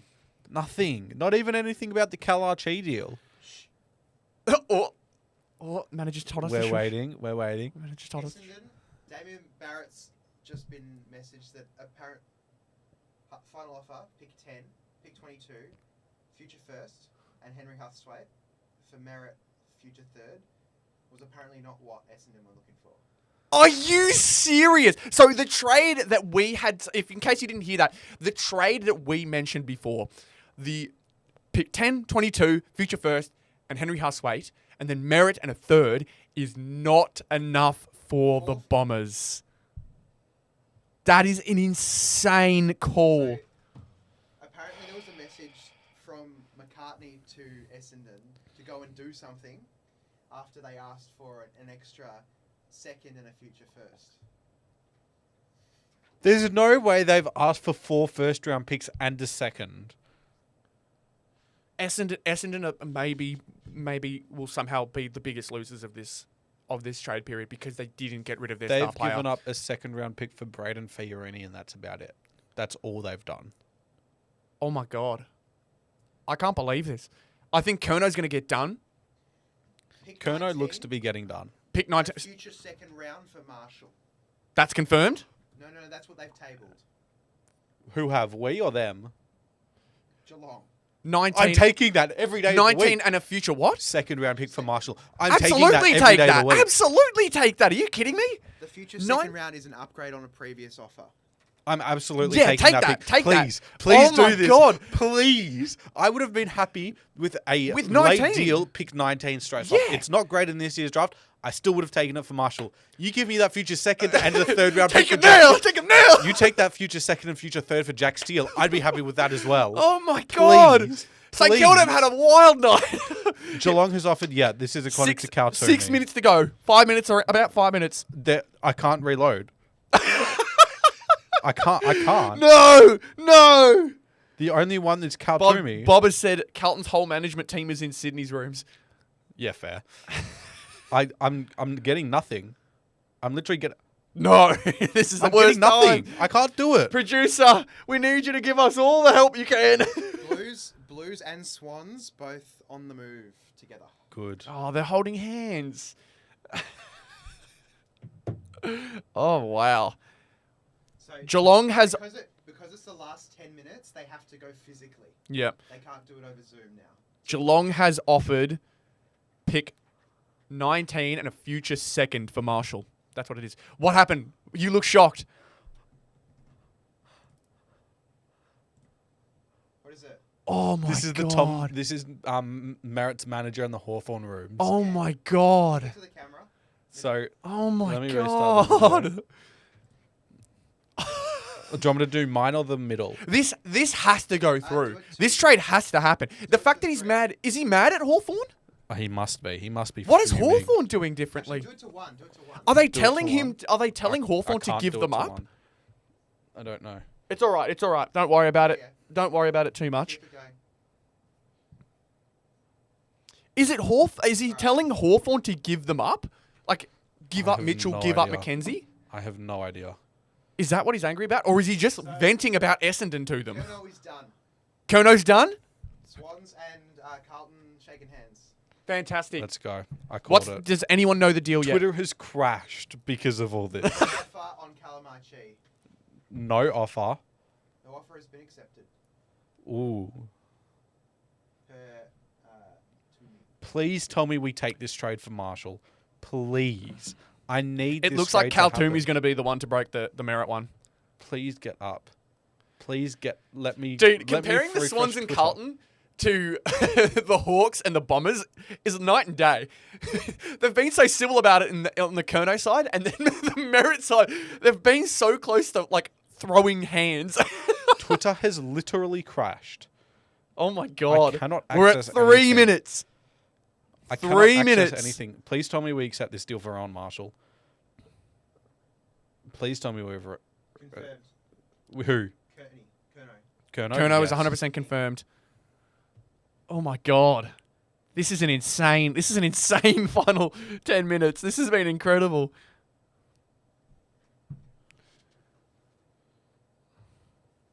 I need to see the manager throwing his wallet. That's what I want to see. So Kerno is done. Kerno is officially a Sydney Swan. Hawks Hawks. or walking the same way now as the... Oh, no. This is the one. So Kerno's just been officially confirmed. Yep. Kerno is being traded to the Sydney Swans.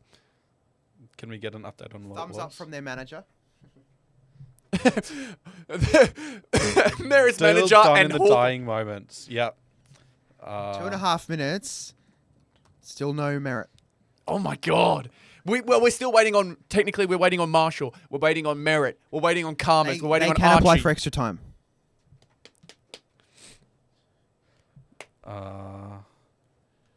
Oh my God. I think Essendon's going to keep Merrett. I think. Surely Confirmed by not. Swans. There's still so many to be confirmed. Yep. So officially, yeah, it's a deal. Kerno is now a Swan. Is there anything here? Toomey has just said he doesn't think Merrett gets done. Oh no! Essendon have messed up. His 1 minute manager to is go. in- Officially his 1 minute. manager is, 7:29. How much will Essendon fold? It's 7:29. How much will His Hawthorn manager's fold? on the Sorry. phone. Who's going to fold? Oh my god. We got a minute. We got a minute. Kerno was always going. Like, I was confident. That in one looked more and more likely as the night went on, but this Merrett one. Oh my god. Yeah, 2 minutes ago, Charlie Kerno official. Yep. Just I keep wanna- refreshing. Now's your time I to wanna- refresh as much as you can. I want to see what the deal is. The Marshall one has to have gone through. I really hope the Marshall If one's Saints official. aren't stupid. I swear to God, if we How don't long have we accept got that, left? if we don't accept 19 and a second for... We got 10, 9, 8, 7, 6, 5, 4, 3, Everyone that I know 2, doesn't want to accept 1. And that is the deadline. that. Official. That is the official deadline. Deal done. Marshall a cat, supposedly. Who's this from? Yeah. Who's that from? Someone called AFL Trade Whisperer. It looks like Merrett's not. My Carlton friend just said Hayward and four first round picks. They don't have 4 first round picks, mate. Oh my god. I think Merrett's a bomber. Merrett's a bomber. Oh my As god. We're about to witness the worst AFL season of our lives. I can't believe they've rejected that. Merrett doesn't want to play for you. Andrew Walsh wasn't lying. I'm waiting. Merrett's No deal for Zach Merrett. No! Oh Fucking my shot. god! Oh my god! That's unbelievable. Cal- Archie is a Brisbane player still. Archie's not in. He Honestly, he may Brisbane, go- they've won that. Brisbane, fantastic work. He may go to the draft though. I don't think Archie is a free agent. That's what they just said. Neither has Buku Karmas. What the hell? That's a lot of missing. That's a lot of missing deals. The Merrett one, I cannot believe the Bombers have kept Zach Merrett. Buku Karmas officially stayed. Merrett's manager has just picked up his bag and is leaving the Hawthorn room. He might get fired. Hawthorn, okay, if St Kilda are getting absolutely raped in the media for doing what they did to Leek earlier, Hawthorn have to be getting the exact same media attention. They have just wined and dined this bloke throughout the entire year saying, yep, we're getting you. Look what happened. When you can do it, you don't do it. Shaking his head. This is ridiculous. It's on both sides. I reckon. This is insane. Well, we got the obvious. For me, it's so obvious that the Bombers have messed up ridiculously badly. Confirmed no deal for Zach Merrett. Yeah, I saw that from Cal Toomey. Wow. Whereas Marshall and Archie aren't confirmed yet. No, Archie confirmed, not happening. Archie confirmed, not happening. Marshall was... Roland Marshall remain at St Kilda. Really? They didn't take the deal? Are you serious? Yep. That's a lot of misses. That's huge. Confirmed. No deal for Marshall, no deal for Merrett, no deal for Archie, no deal for Karmas. Only one. Wow. I'm in legitimate shock. Of all the 5 final trades Kerno went through, who was arguably the most difficult to trade for. That's unbelievable. That is seriously unbelievable. Essendon have got to be the dumbest management I've ever said. And it's not like it. This was Essendon. This wasn't like Zach Merrett said, "Oh, I'm happy to stay." This wasn't any of that shit. You can't argue that Tom Petroro wasn't trying. He was running a marathon between the rooms. He did all of that just for his client to not get what he wanted. I'm so pissed off we didn't get Ron Marshall out of the club. I think pick 19. Tom Petrora is fuming in the Hawthorn trade room. Hawthorn are little pussies. And This has Essendon are the opened up- biggest bitches. I can't believe... what was Hawthorn going to do? They needed to add more to the trade is what it sounded like. Hawthorn But needed why to add would an extra Essendon player. not take that? I have Why would no they idea. not take that? If Hawthorn aren't going to budge, and you know you've got a good deal already, why the hell wouldn't you just say at 7:29, after calling your bluff for that long, going, okay, that's a deal? Surely, I think what it's come down to is both sides have held firm that they were going to get over the top, while Tom Petroro is going, someone, please do something. You're both just staring at each other. And now we're here where Merrett is in the worst possible situation. This is going to be the worst year in his career. It has to be. Unless he has a Brownlow season, he's going to have the worst season of his career. There's no, like, as Bob's Unless, typing here, there is no extra time for deals to be able to be done. The only way it can happen is if there was a deal agreed and it was financials that you were detailing on. But that isn't what it sounds like. That's not the case for either. It's done. It's over. There's no It's more over. deals. The only deals that can happen from now on are pick swaps with no players involved. So for Carlton, for example, they have now picked 9 and 11. They're going to want to trade those two back to be able to get points for Harry Dean and also get a future first next year for Cody Walker. The winners of the night are Gold Coast, Sydney, and Carlton. Carlton, ooh. I mean, unless you're talking about losing Kerno. But yeah, some major AFL has just updated. Some major deals have fallen through. Just to recap, Merrett did not happen. Archie did not happen. Marshall did not happen. And Buku Karmas did not happen. All 4 of those. I was so certain all 4 of those were going to happen. So Especially hearing the Marshall trade. I thought St Kilda have to take it. St Kilda have to take that. That is a ridiculously good trade offer for Marshall. I thought we would accept that, but clearly we either wanted Sam de Koning or a first. Or a future first. Yeah. Well, you got a future second, though. I wouldn't take that from Geelong. It's going to be like pick 35.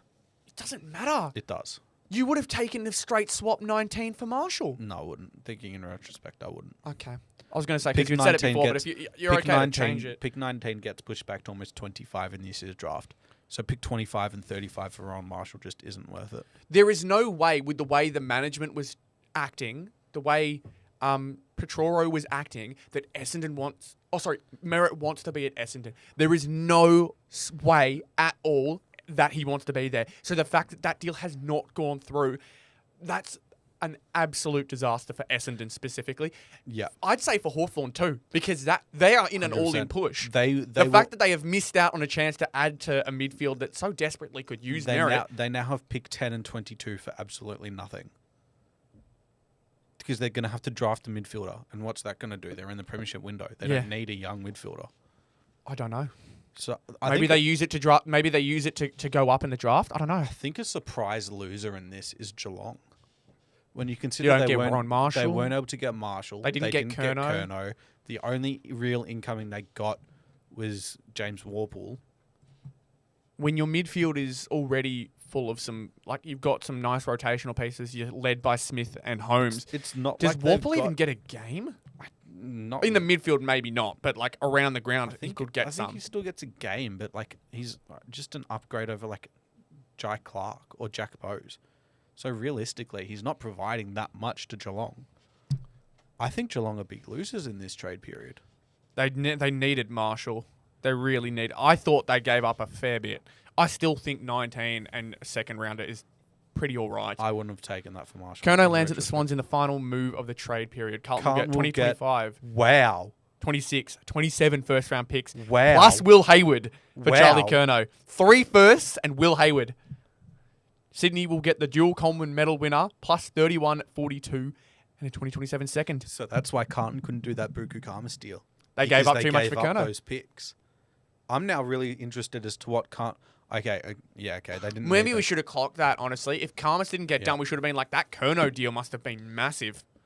They get 3 first round picks and a player, whereas Sydney.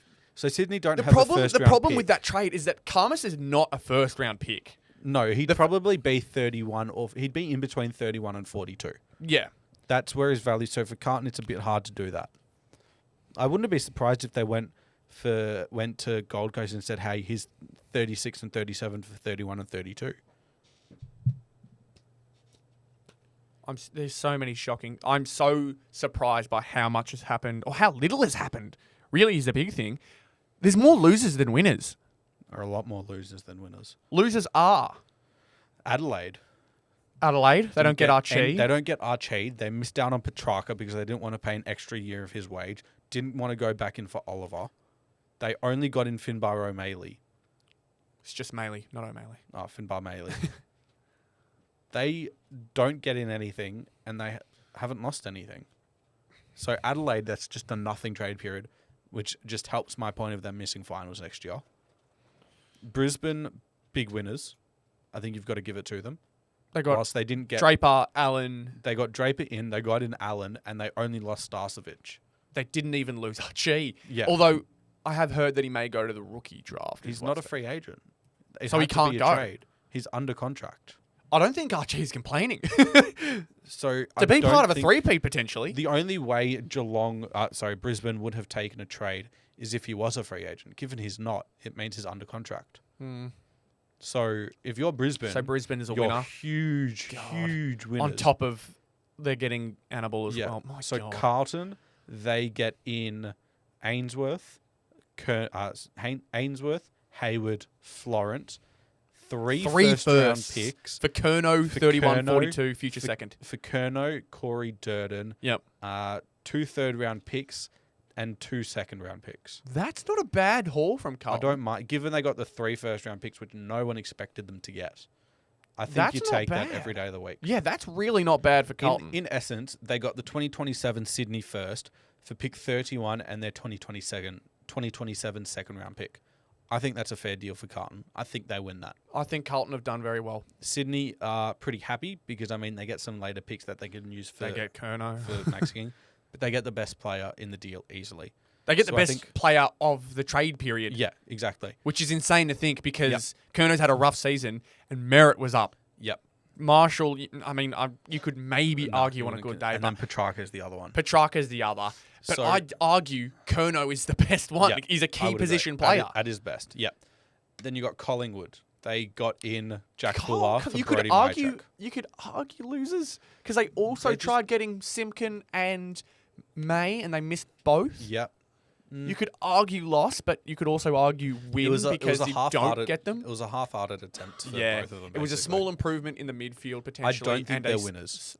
They're not winners. They're not losers. It's an all right. It's just they didn't get. It could be worse. You could be Essendon who are next. Correct. Oh my God, I cannot believe how stupid the Essendon Bombers are. I actually cannot believe that they decided to keep Zach Merrett. This is when we figure out exactly why Essendon didn't accept this deal, and whether it be for Mitchell Lewis not being included or Cam McKenzie not being included over Henry Hustwaite, Essendon are going to be the biggest losers and absolutely shat on by everyone in the media.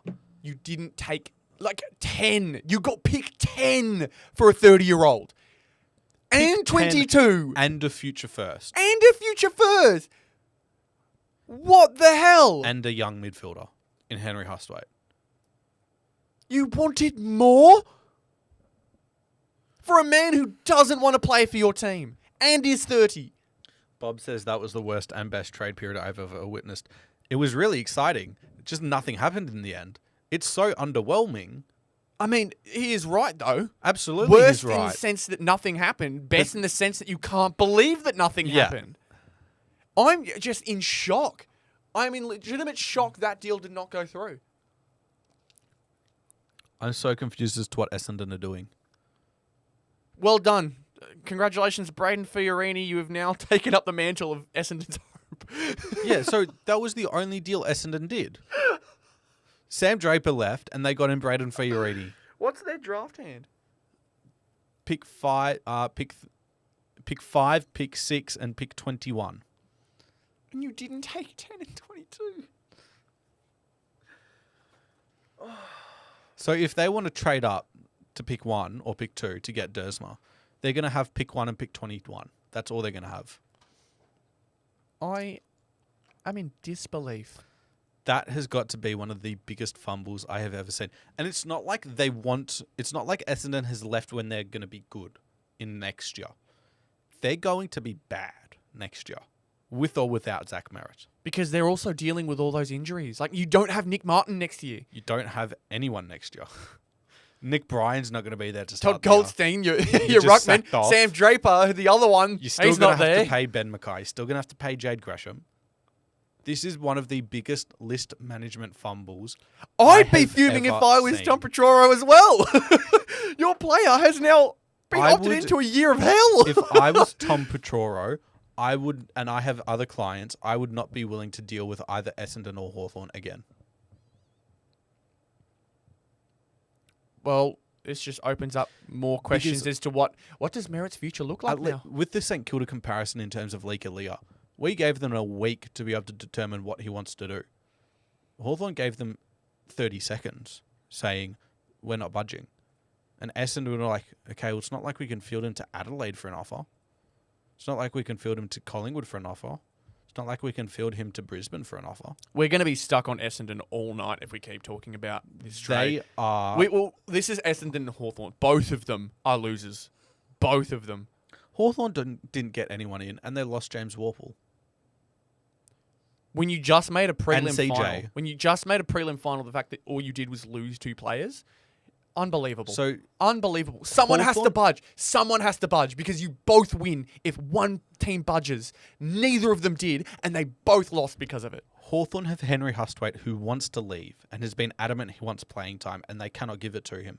Hawthorn lost James Warple and CJ. The pick that they got for CJ, they then on-traded to Carlton to be able to get another pick, which was the pick 10 and 22. So they lost 2 players, are only going to have pick 10 and 22. That's all they're going to have. I'm so in shock. It takes one team to budge and say, okay, I'll take the deal, and they both would have won. They both would have got fantastic outcome from a trade for Essendon, the player they were looking for in terms of Hawthorn. One team just has to go, okay, yes, deal. And they both win.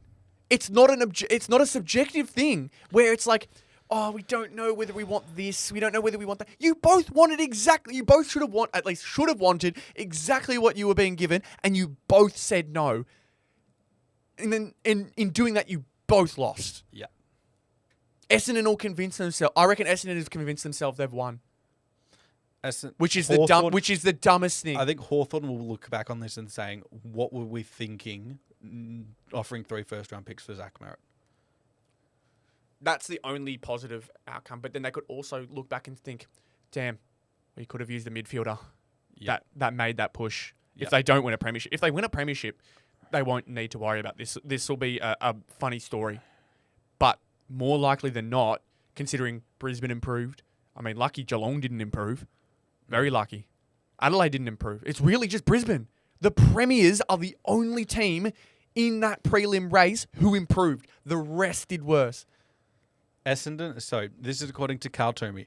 Essendon wanted pick 10, a 2022 pick, obviously, the 2026 first round pick, which was obviously what the initial deal was, and the 2027 first round pick for Zach Merrett. They wanted 4 first round picks. 4 firsts. They wanted 4 first round 3 picks. is unbelievable. 3 firsts is unbelievable. If you're like, unless you're giving back like pick 21. What is wrong with Essendon? Surely you can, why would you go that hard? Add one more player. If you really want to add more to the list, add one player. Don't ask for the world. Oh my God. I can't believe that. That is one of the strangest decisions I have I ever think seen. that'll be like a moment. That's a moment in history that we'll look back on and go, wow, I cannot believe that. I cannot believe I know where I was when I did that or when I saw that. I'm in shock. Again, like I said, we're going to talk about this forever if we keep going on about it. So we need to move on. So the next team is Fremantle. Fremantle. They got in Judd McVie. Were obviously involved in that 14 trade early on, basically 14 trade. They traded back to get a couple picks. Used one of those for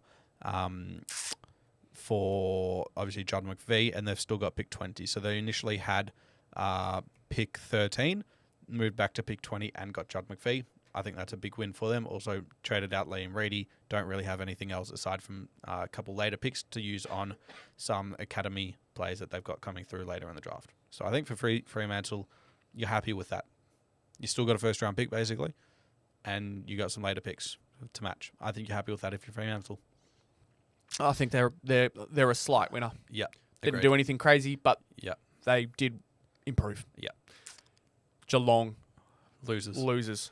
Got in James Warple and lost. and didn't do anything else. Lost out on the Kerno race really early, and then went in for a late ditch for Owen Marshall, which was the most half-assed thing I've ever heard. They could have done this half an hour before the thing. Could have done it half an hour before our live stream started. Yeah, literally. They could have done this whenever. They should have been doing it when Jamara was being traded. Yeah, and then they said with 5 minutes left, hey, St Kilda, here's this offer. Take it or leave it. What is Andrew Mackey thinking? Sure, it's fine if you're doing other deals to the point where you can go in It's really more late. the fact that they jumped out of the Charlie Kerno race to go for Rowan Marshall. Yep. That's right, Yep. isn't it? And they've really bungled that up. They've really, it's not even, they've gotten their priorities straight, right? They were very much saying, okay, first offer for Rowan Marshall, you don't want to take it? Okay, that's fine. We'll go for Charlie Kerno. They were out of the Charlie Kerno race immediately, and they never went back for Marshall until 5 minutes left. That is desperate, that is half-assed, and that is stupid list strategy. Mm-hmm. That just shows to me that they weren't willing to really go for a play that they needed. Yeah, they just So didn't do I think it. they're in a bit of mud. Yeah, just a bad scenario for Geelong there Yeah. in terms of what they could have had. Gold Coast, though, on a more positive note, definitely winners. Mm-hmm. Petrarca's in. Ugle-Hagen's in. You've now got all the picks you need. You didn't in lose order. Bailey Humphrey. Didn't lose Bailey Humphrey. Yeah, dude, he went so under the radar. We should have clocked that when Collingwood walked out. No, it was actually never meant to leave. There was no rumours about that. It was just an off chance thing that he met up with Stephen King. Yeah, fair enough. Well, either way, they keep Bailey Humphrey. Yep. And you now have all the picks for your bids. Yep. Perfect. Yep. I think for Gold Coast, A plus trade deadline. 100%. I think we'll do a video after this where we rank or rate each team's trade deadline, and we'll upload that tonight. I think that's a good idea to be able to get that out. So it's an immediate reaction, get some views, obviously. Absolutely. I think, you lose Flanders, which is understandable. You lose Butterick. Ainsworth and you lose Butterick. I'm not really worried about those last two too much. When you are bringing in the talent you are bringing in, even on the Jamara side, where it's there's a risk to it. Yeah. It's not that much of a No, risk. because you haven't given up anything. Exactly. If it doesn't work, it doesn't work. You've got nothing that you gave up for him. Again, A plus. A plus 100%. for Gold Coast. Yeah. GWS. The Clary deal definitely sways me in the positive ways. You're not paying him. You don't give up anything for him. You keep Leaker, which is understandable, I think. I think keeping him is good. He did get a couple of games, but obviously, It's just from injuries that he wasn't playing. Yeah, And then my only other concern is they're still an old list, and they only brought in Clayton Oliver. So my only concern is they're was still it enough? relying. Yeah. No, you're right. They're still relying on that older talent, and they haven't brought in anyone to replenish that. So that's my only concern there. Yeah, and that's fair. We'll skip Hawthorn. We've done so much of Hawthorn. Yeah. Melbourne. What the hell? It's an interesting trade period from them. So they've lost Petrarca. Lost Petrarca, Oliver, lost Oliver, McVee. lost McVee, and then they also traded away 24, 28, and a future second-round pick. And in doing so, they've brought in Jack Steele, They've got pick 7, pick 8, a future Brody first-round pick, Myercheck, Brody Myercheck, and CJ. which sounds good on the surface. There's good trades in there. Again, turning Spargo into CJ's pretty decent. Yeah. But it's the fact that they're paying, you've got to think more than just the surface. They're paying Oliver so much to not play for them. That's one thing you've got to take into consideration. I think when you consider that they traded away their first-round pick this year to get into the draft last year, and they still got 2 first-round picks, you're a bit disappointed that you didn't get more for Oliver. But I think for the most part, they're pretty happy with this. Yeah. I think they're winners, not big winners, not little winners. I think they're just winners. North. I don't know. F. You think so? Nah. We're not going to grade it. I think overall, not great. Listen, it wasn't great.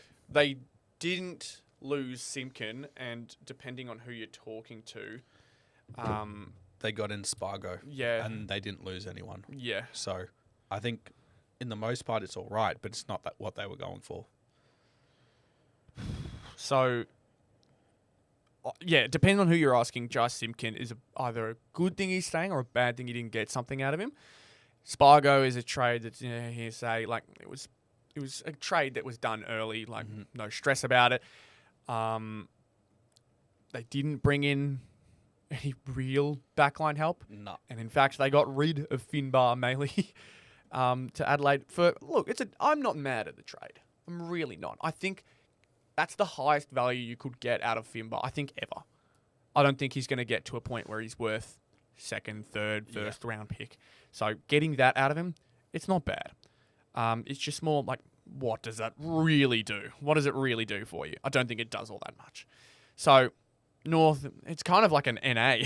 What did they really do? Yeah, exactly. Port Adelaide. Got in Ware, got in a future second and Corey Durden for 29. Doesn't sound too bad. It's kind of taking a bunch of risks on only losing one pick. Yeah. I wouldn't say that's terrible. Unless 29 goes on to be a ridiculously good player. I don't think it will either. So I think for Port, they got in Ware, they got in that.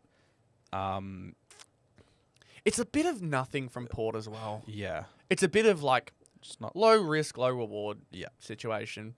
We don't think Ware's It's not going to going to be... move the needle. Yeah. It's not. It's just not good for Port, though. Yeah. When you know that you've got Butters who wants to leave or is thinking about leaving, Mm-hmm. and you're doing nothing around him.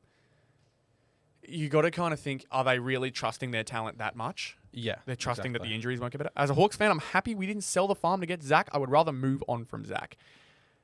I get what you're saying. Goji, I'll call you, in the chat, has jumped in and said that he's happy that they didn't get Zach for all that was being said. Look, I think if you guys don't even make a grand final, you will regret this one. Unless you can get someone else. It's just you're going to have to wait a year to find out whether this was a good or bad idea. If I'm Hawthorn,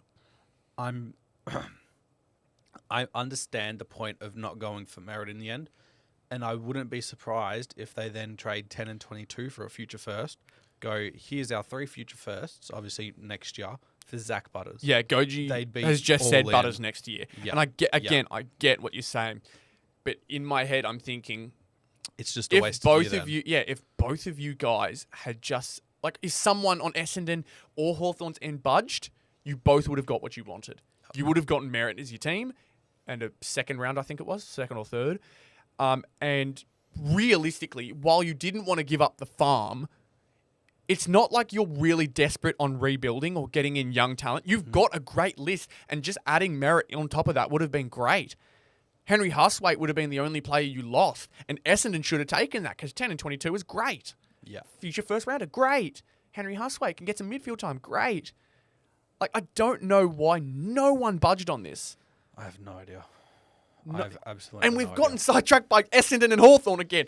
Richmond lost Tyler Young for nothing. Not a big deal. Yeah, they just didn't get involved in much. Yeah, So they really just sat back. it's I just remember a- the trade radios. and I'm completely fine with that for them. I think if they want to potentially trade back and get a couple extra picks by the draft, I think they'd be happy with that as well. Yep. But I think they're just happy with what they got, given what they did last year. Yeah, understood. What the other one? St Kilda, big win, except for the Jack Steele. When you consider free agency, yeah. So we will consider this free agency. In to Tom De Koning, Jack Silvani, got in Liam Ryan, got in Sam Flanders, and that was it.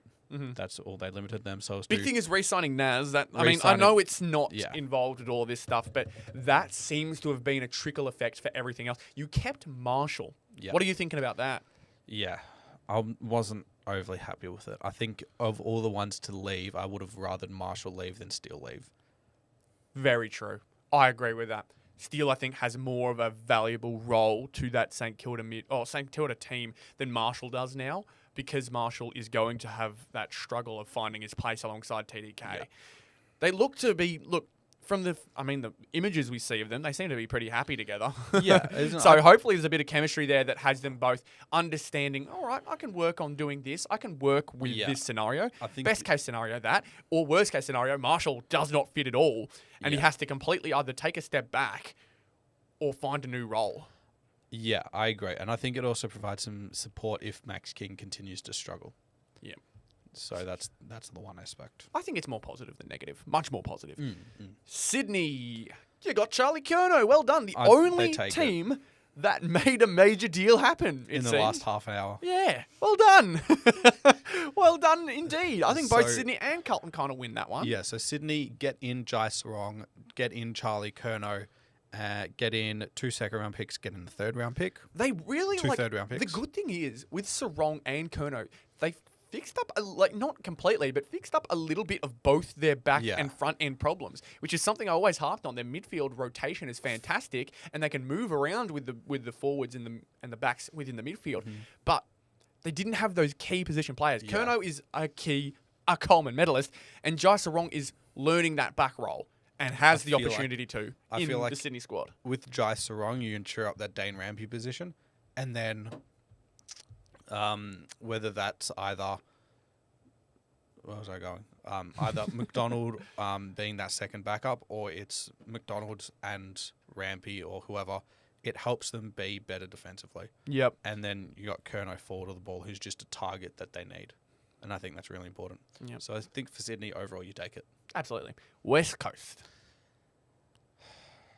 Again, I think it's Took Tyler Young, Brandon Starcevich. So Tyler Young Big in, ones. Brandon Starcevich in, Campbell Chesser out, Oscar Allen out, incomings pick 2, lost pick 38. You kind of forget that Oscar Allen's out because he's kind of been a nothing despite him being talented.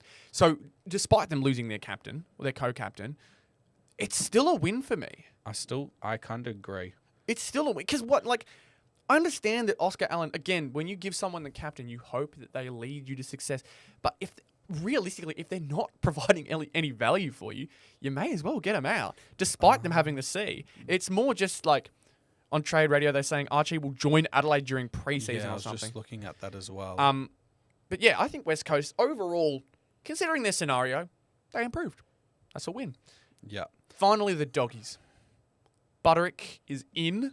Karmas has stayed. Karmas stays. I think they should have gone for someone like Jordan Butts. Clearly, the value for him was too much. For everyone, it seems. Yeah, didn't get a key defender, which again... That was your just big thing. Mills them in the pack once again. So I think... I don't know what to give... I don't think it moves the needle for me. It's a middle. It's like They a nothing, which Luke- honestly could be a negative. Once again, Luke Beveridge says stuff in the media that is great, but they're not able to back it up. Says finishing 9th and 10th is average, and it's mediocrity in his B&F statement. And then they do nothing. And then they do nothing in the trade period. So to me, that's just a bit of... I'd go D, F if we're grading it. They're definitely losers. Definitely losers. But that's all of the teams that we'll look at there. I'm so fixated on this Essendon Hawthorn scenario. Absolutely. So fixated on it. I could talk about it forever, I'm realistically. trying to figure out if Callum Archie is a free agent. Let me search this up. Every free agent AFL 2025. 'Cause I swear he was not a free agent. Who? Might have been restricted, maybe. Cal Archie. Andrew Adelaide. Mackey has come out and said he would know, Rowan Marshall in this case, he would know that we tried everything we can to bring him in. Yeah, that's complete bullshit. You made a deal with 5 minutes left when you had 3 days to do it. Oh, yes. I just want to see the video. Yeah, so Cal Archie is not a free agent, so he should not be able to walk to the draft. Pretora, that is my understanding. I of it. love this footage of Pretora going nuts. It's so crazy. Well, unless anything more rolls in, that seems to be pretty much everything we were planning on talking about. I think so. We were able to do everything we wanted to, got through the trade period. Yeah. It's going to be one that I know I'm going to be talking about in my personal stuff. Yeah. You, I'm more than certain, will be talking about it on your personal channels too. what a crazy night of kind of nothing. Yeah, in the end, it really was. That's the story of it, and I'm not really that mad at it. I just couldn't believe that Merrett is still a Bomber. Neither. That's gonna be my reaction. We haven't forever. heard anything after it either, which is interesting. Very interesting. Alrighty. I think that's where we'll call it. The Yep. camera's struggling to get through. Well, I'll try and outro as best as I possibly can. But I appreciate you all very, very much for tuning in to the first Zero Access Footy live stream. Trade Deadline Edition. What a fantastic night, honestly. I enjoyed that very, very much. I did too. Hopefully we'll get some good content out of it. But I appreciate you guys for tuning in, all those who did. If you haven't already, subscribe to the channel. It'll be greatly appreciated. We've got a few during the stream, which is great. It'd just be nice to see you around for our regular podcasting, for our regular stuff. So, yeah, do so if you haven't already. Thank you guys very much for watching. Thank you again, Bem, for joining me on a fantastic night. This is Zero Access Footy. Appreciate you guys very much. I'll see you all very soon. Catch you later.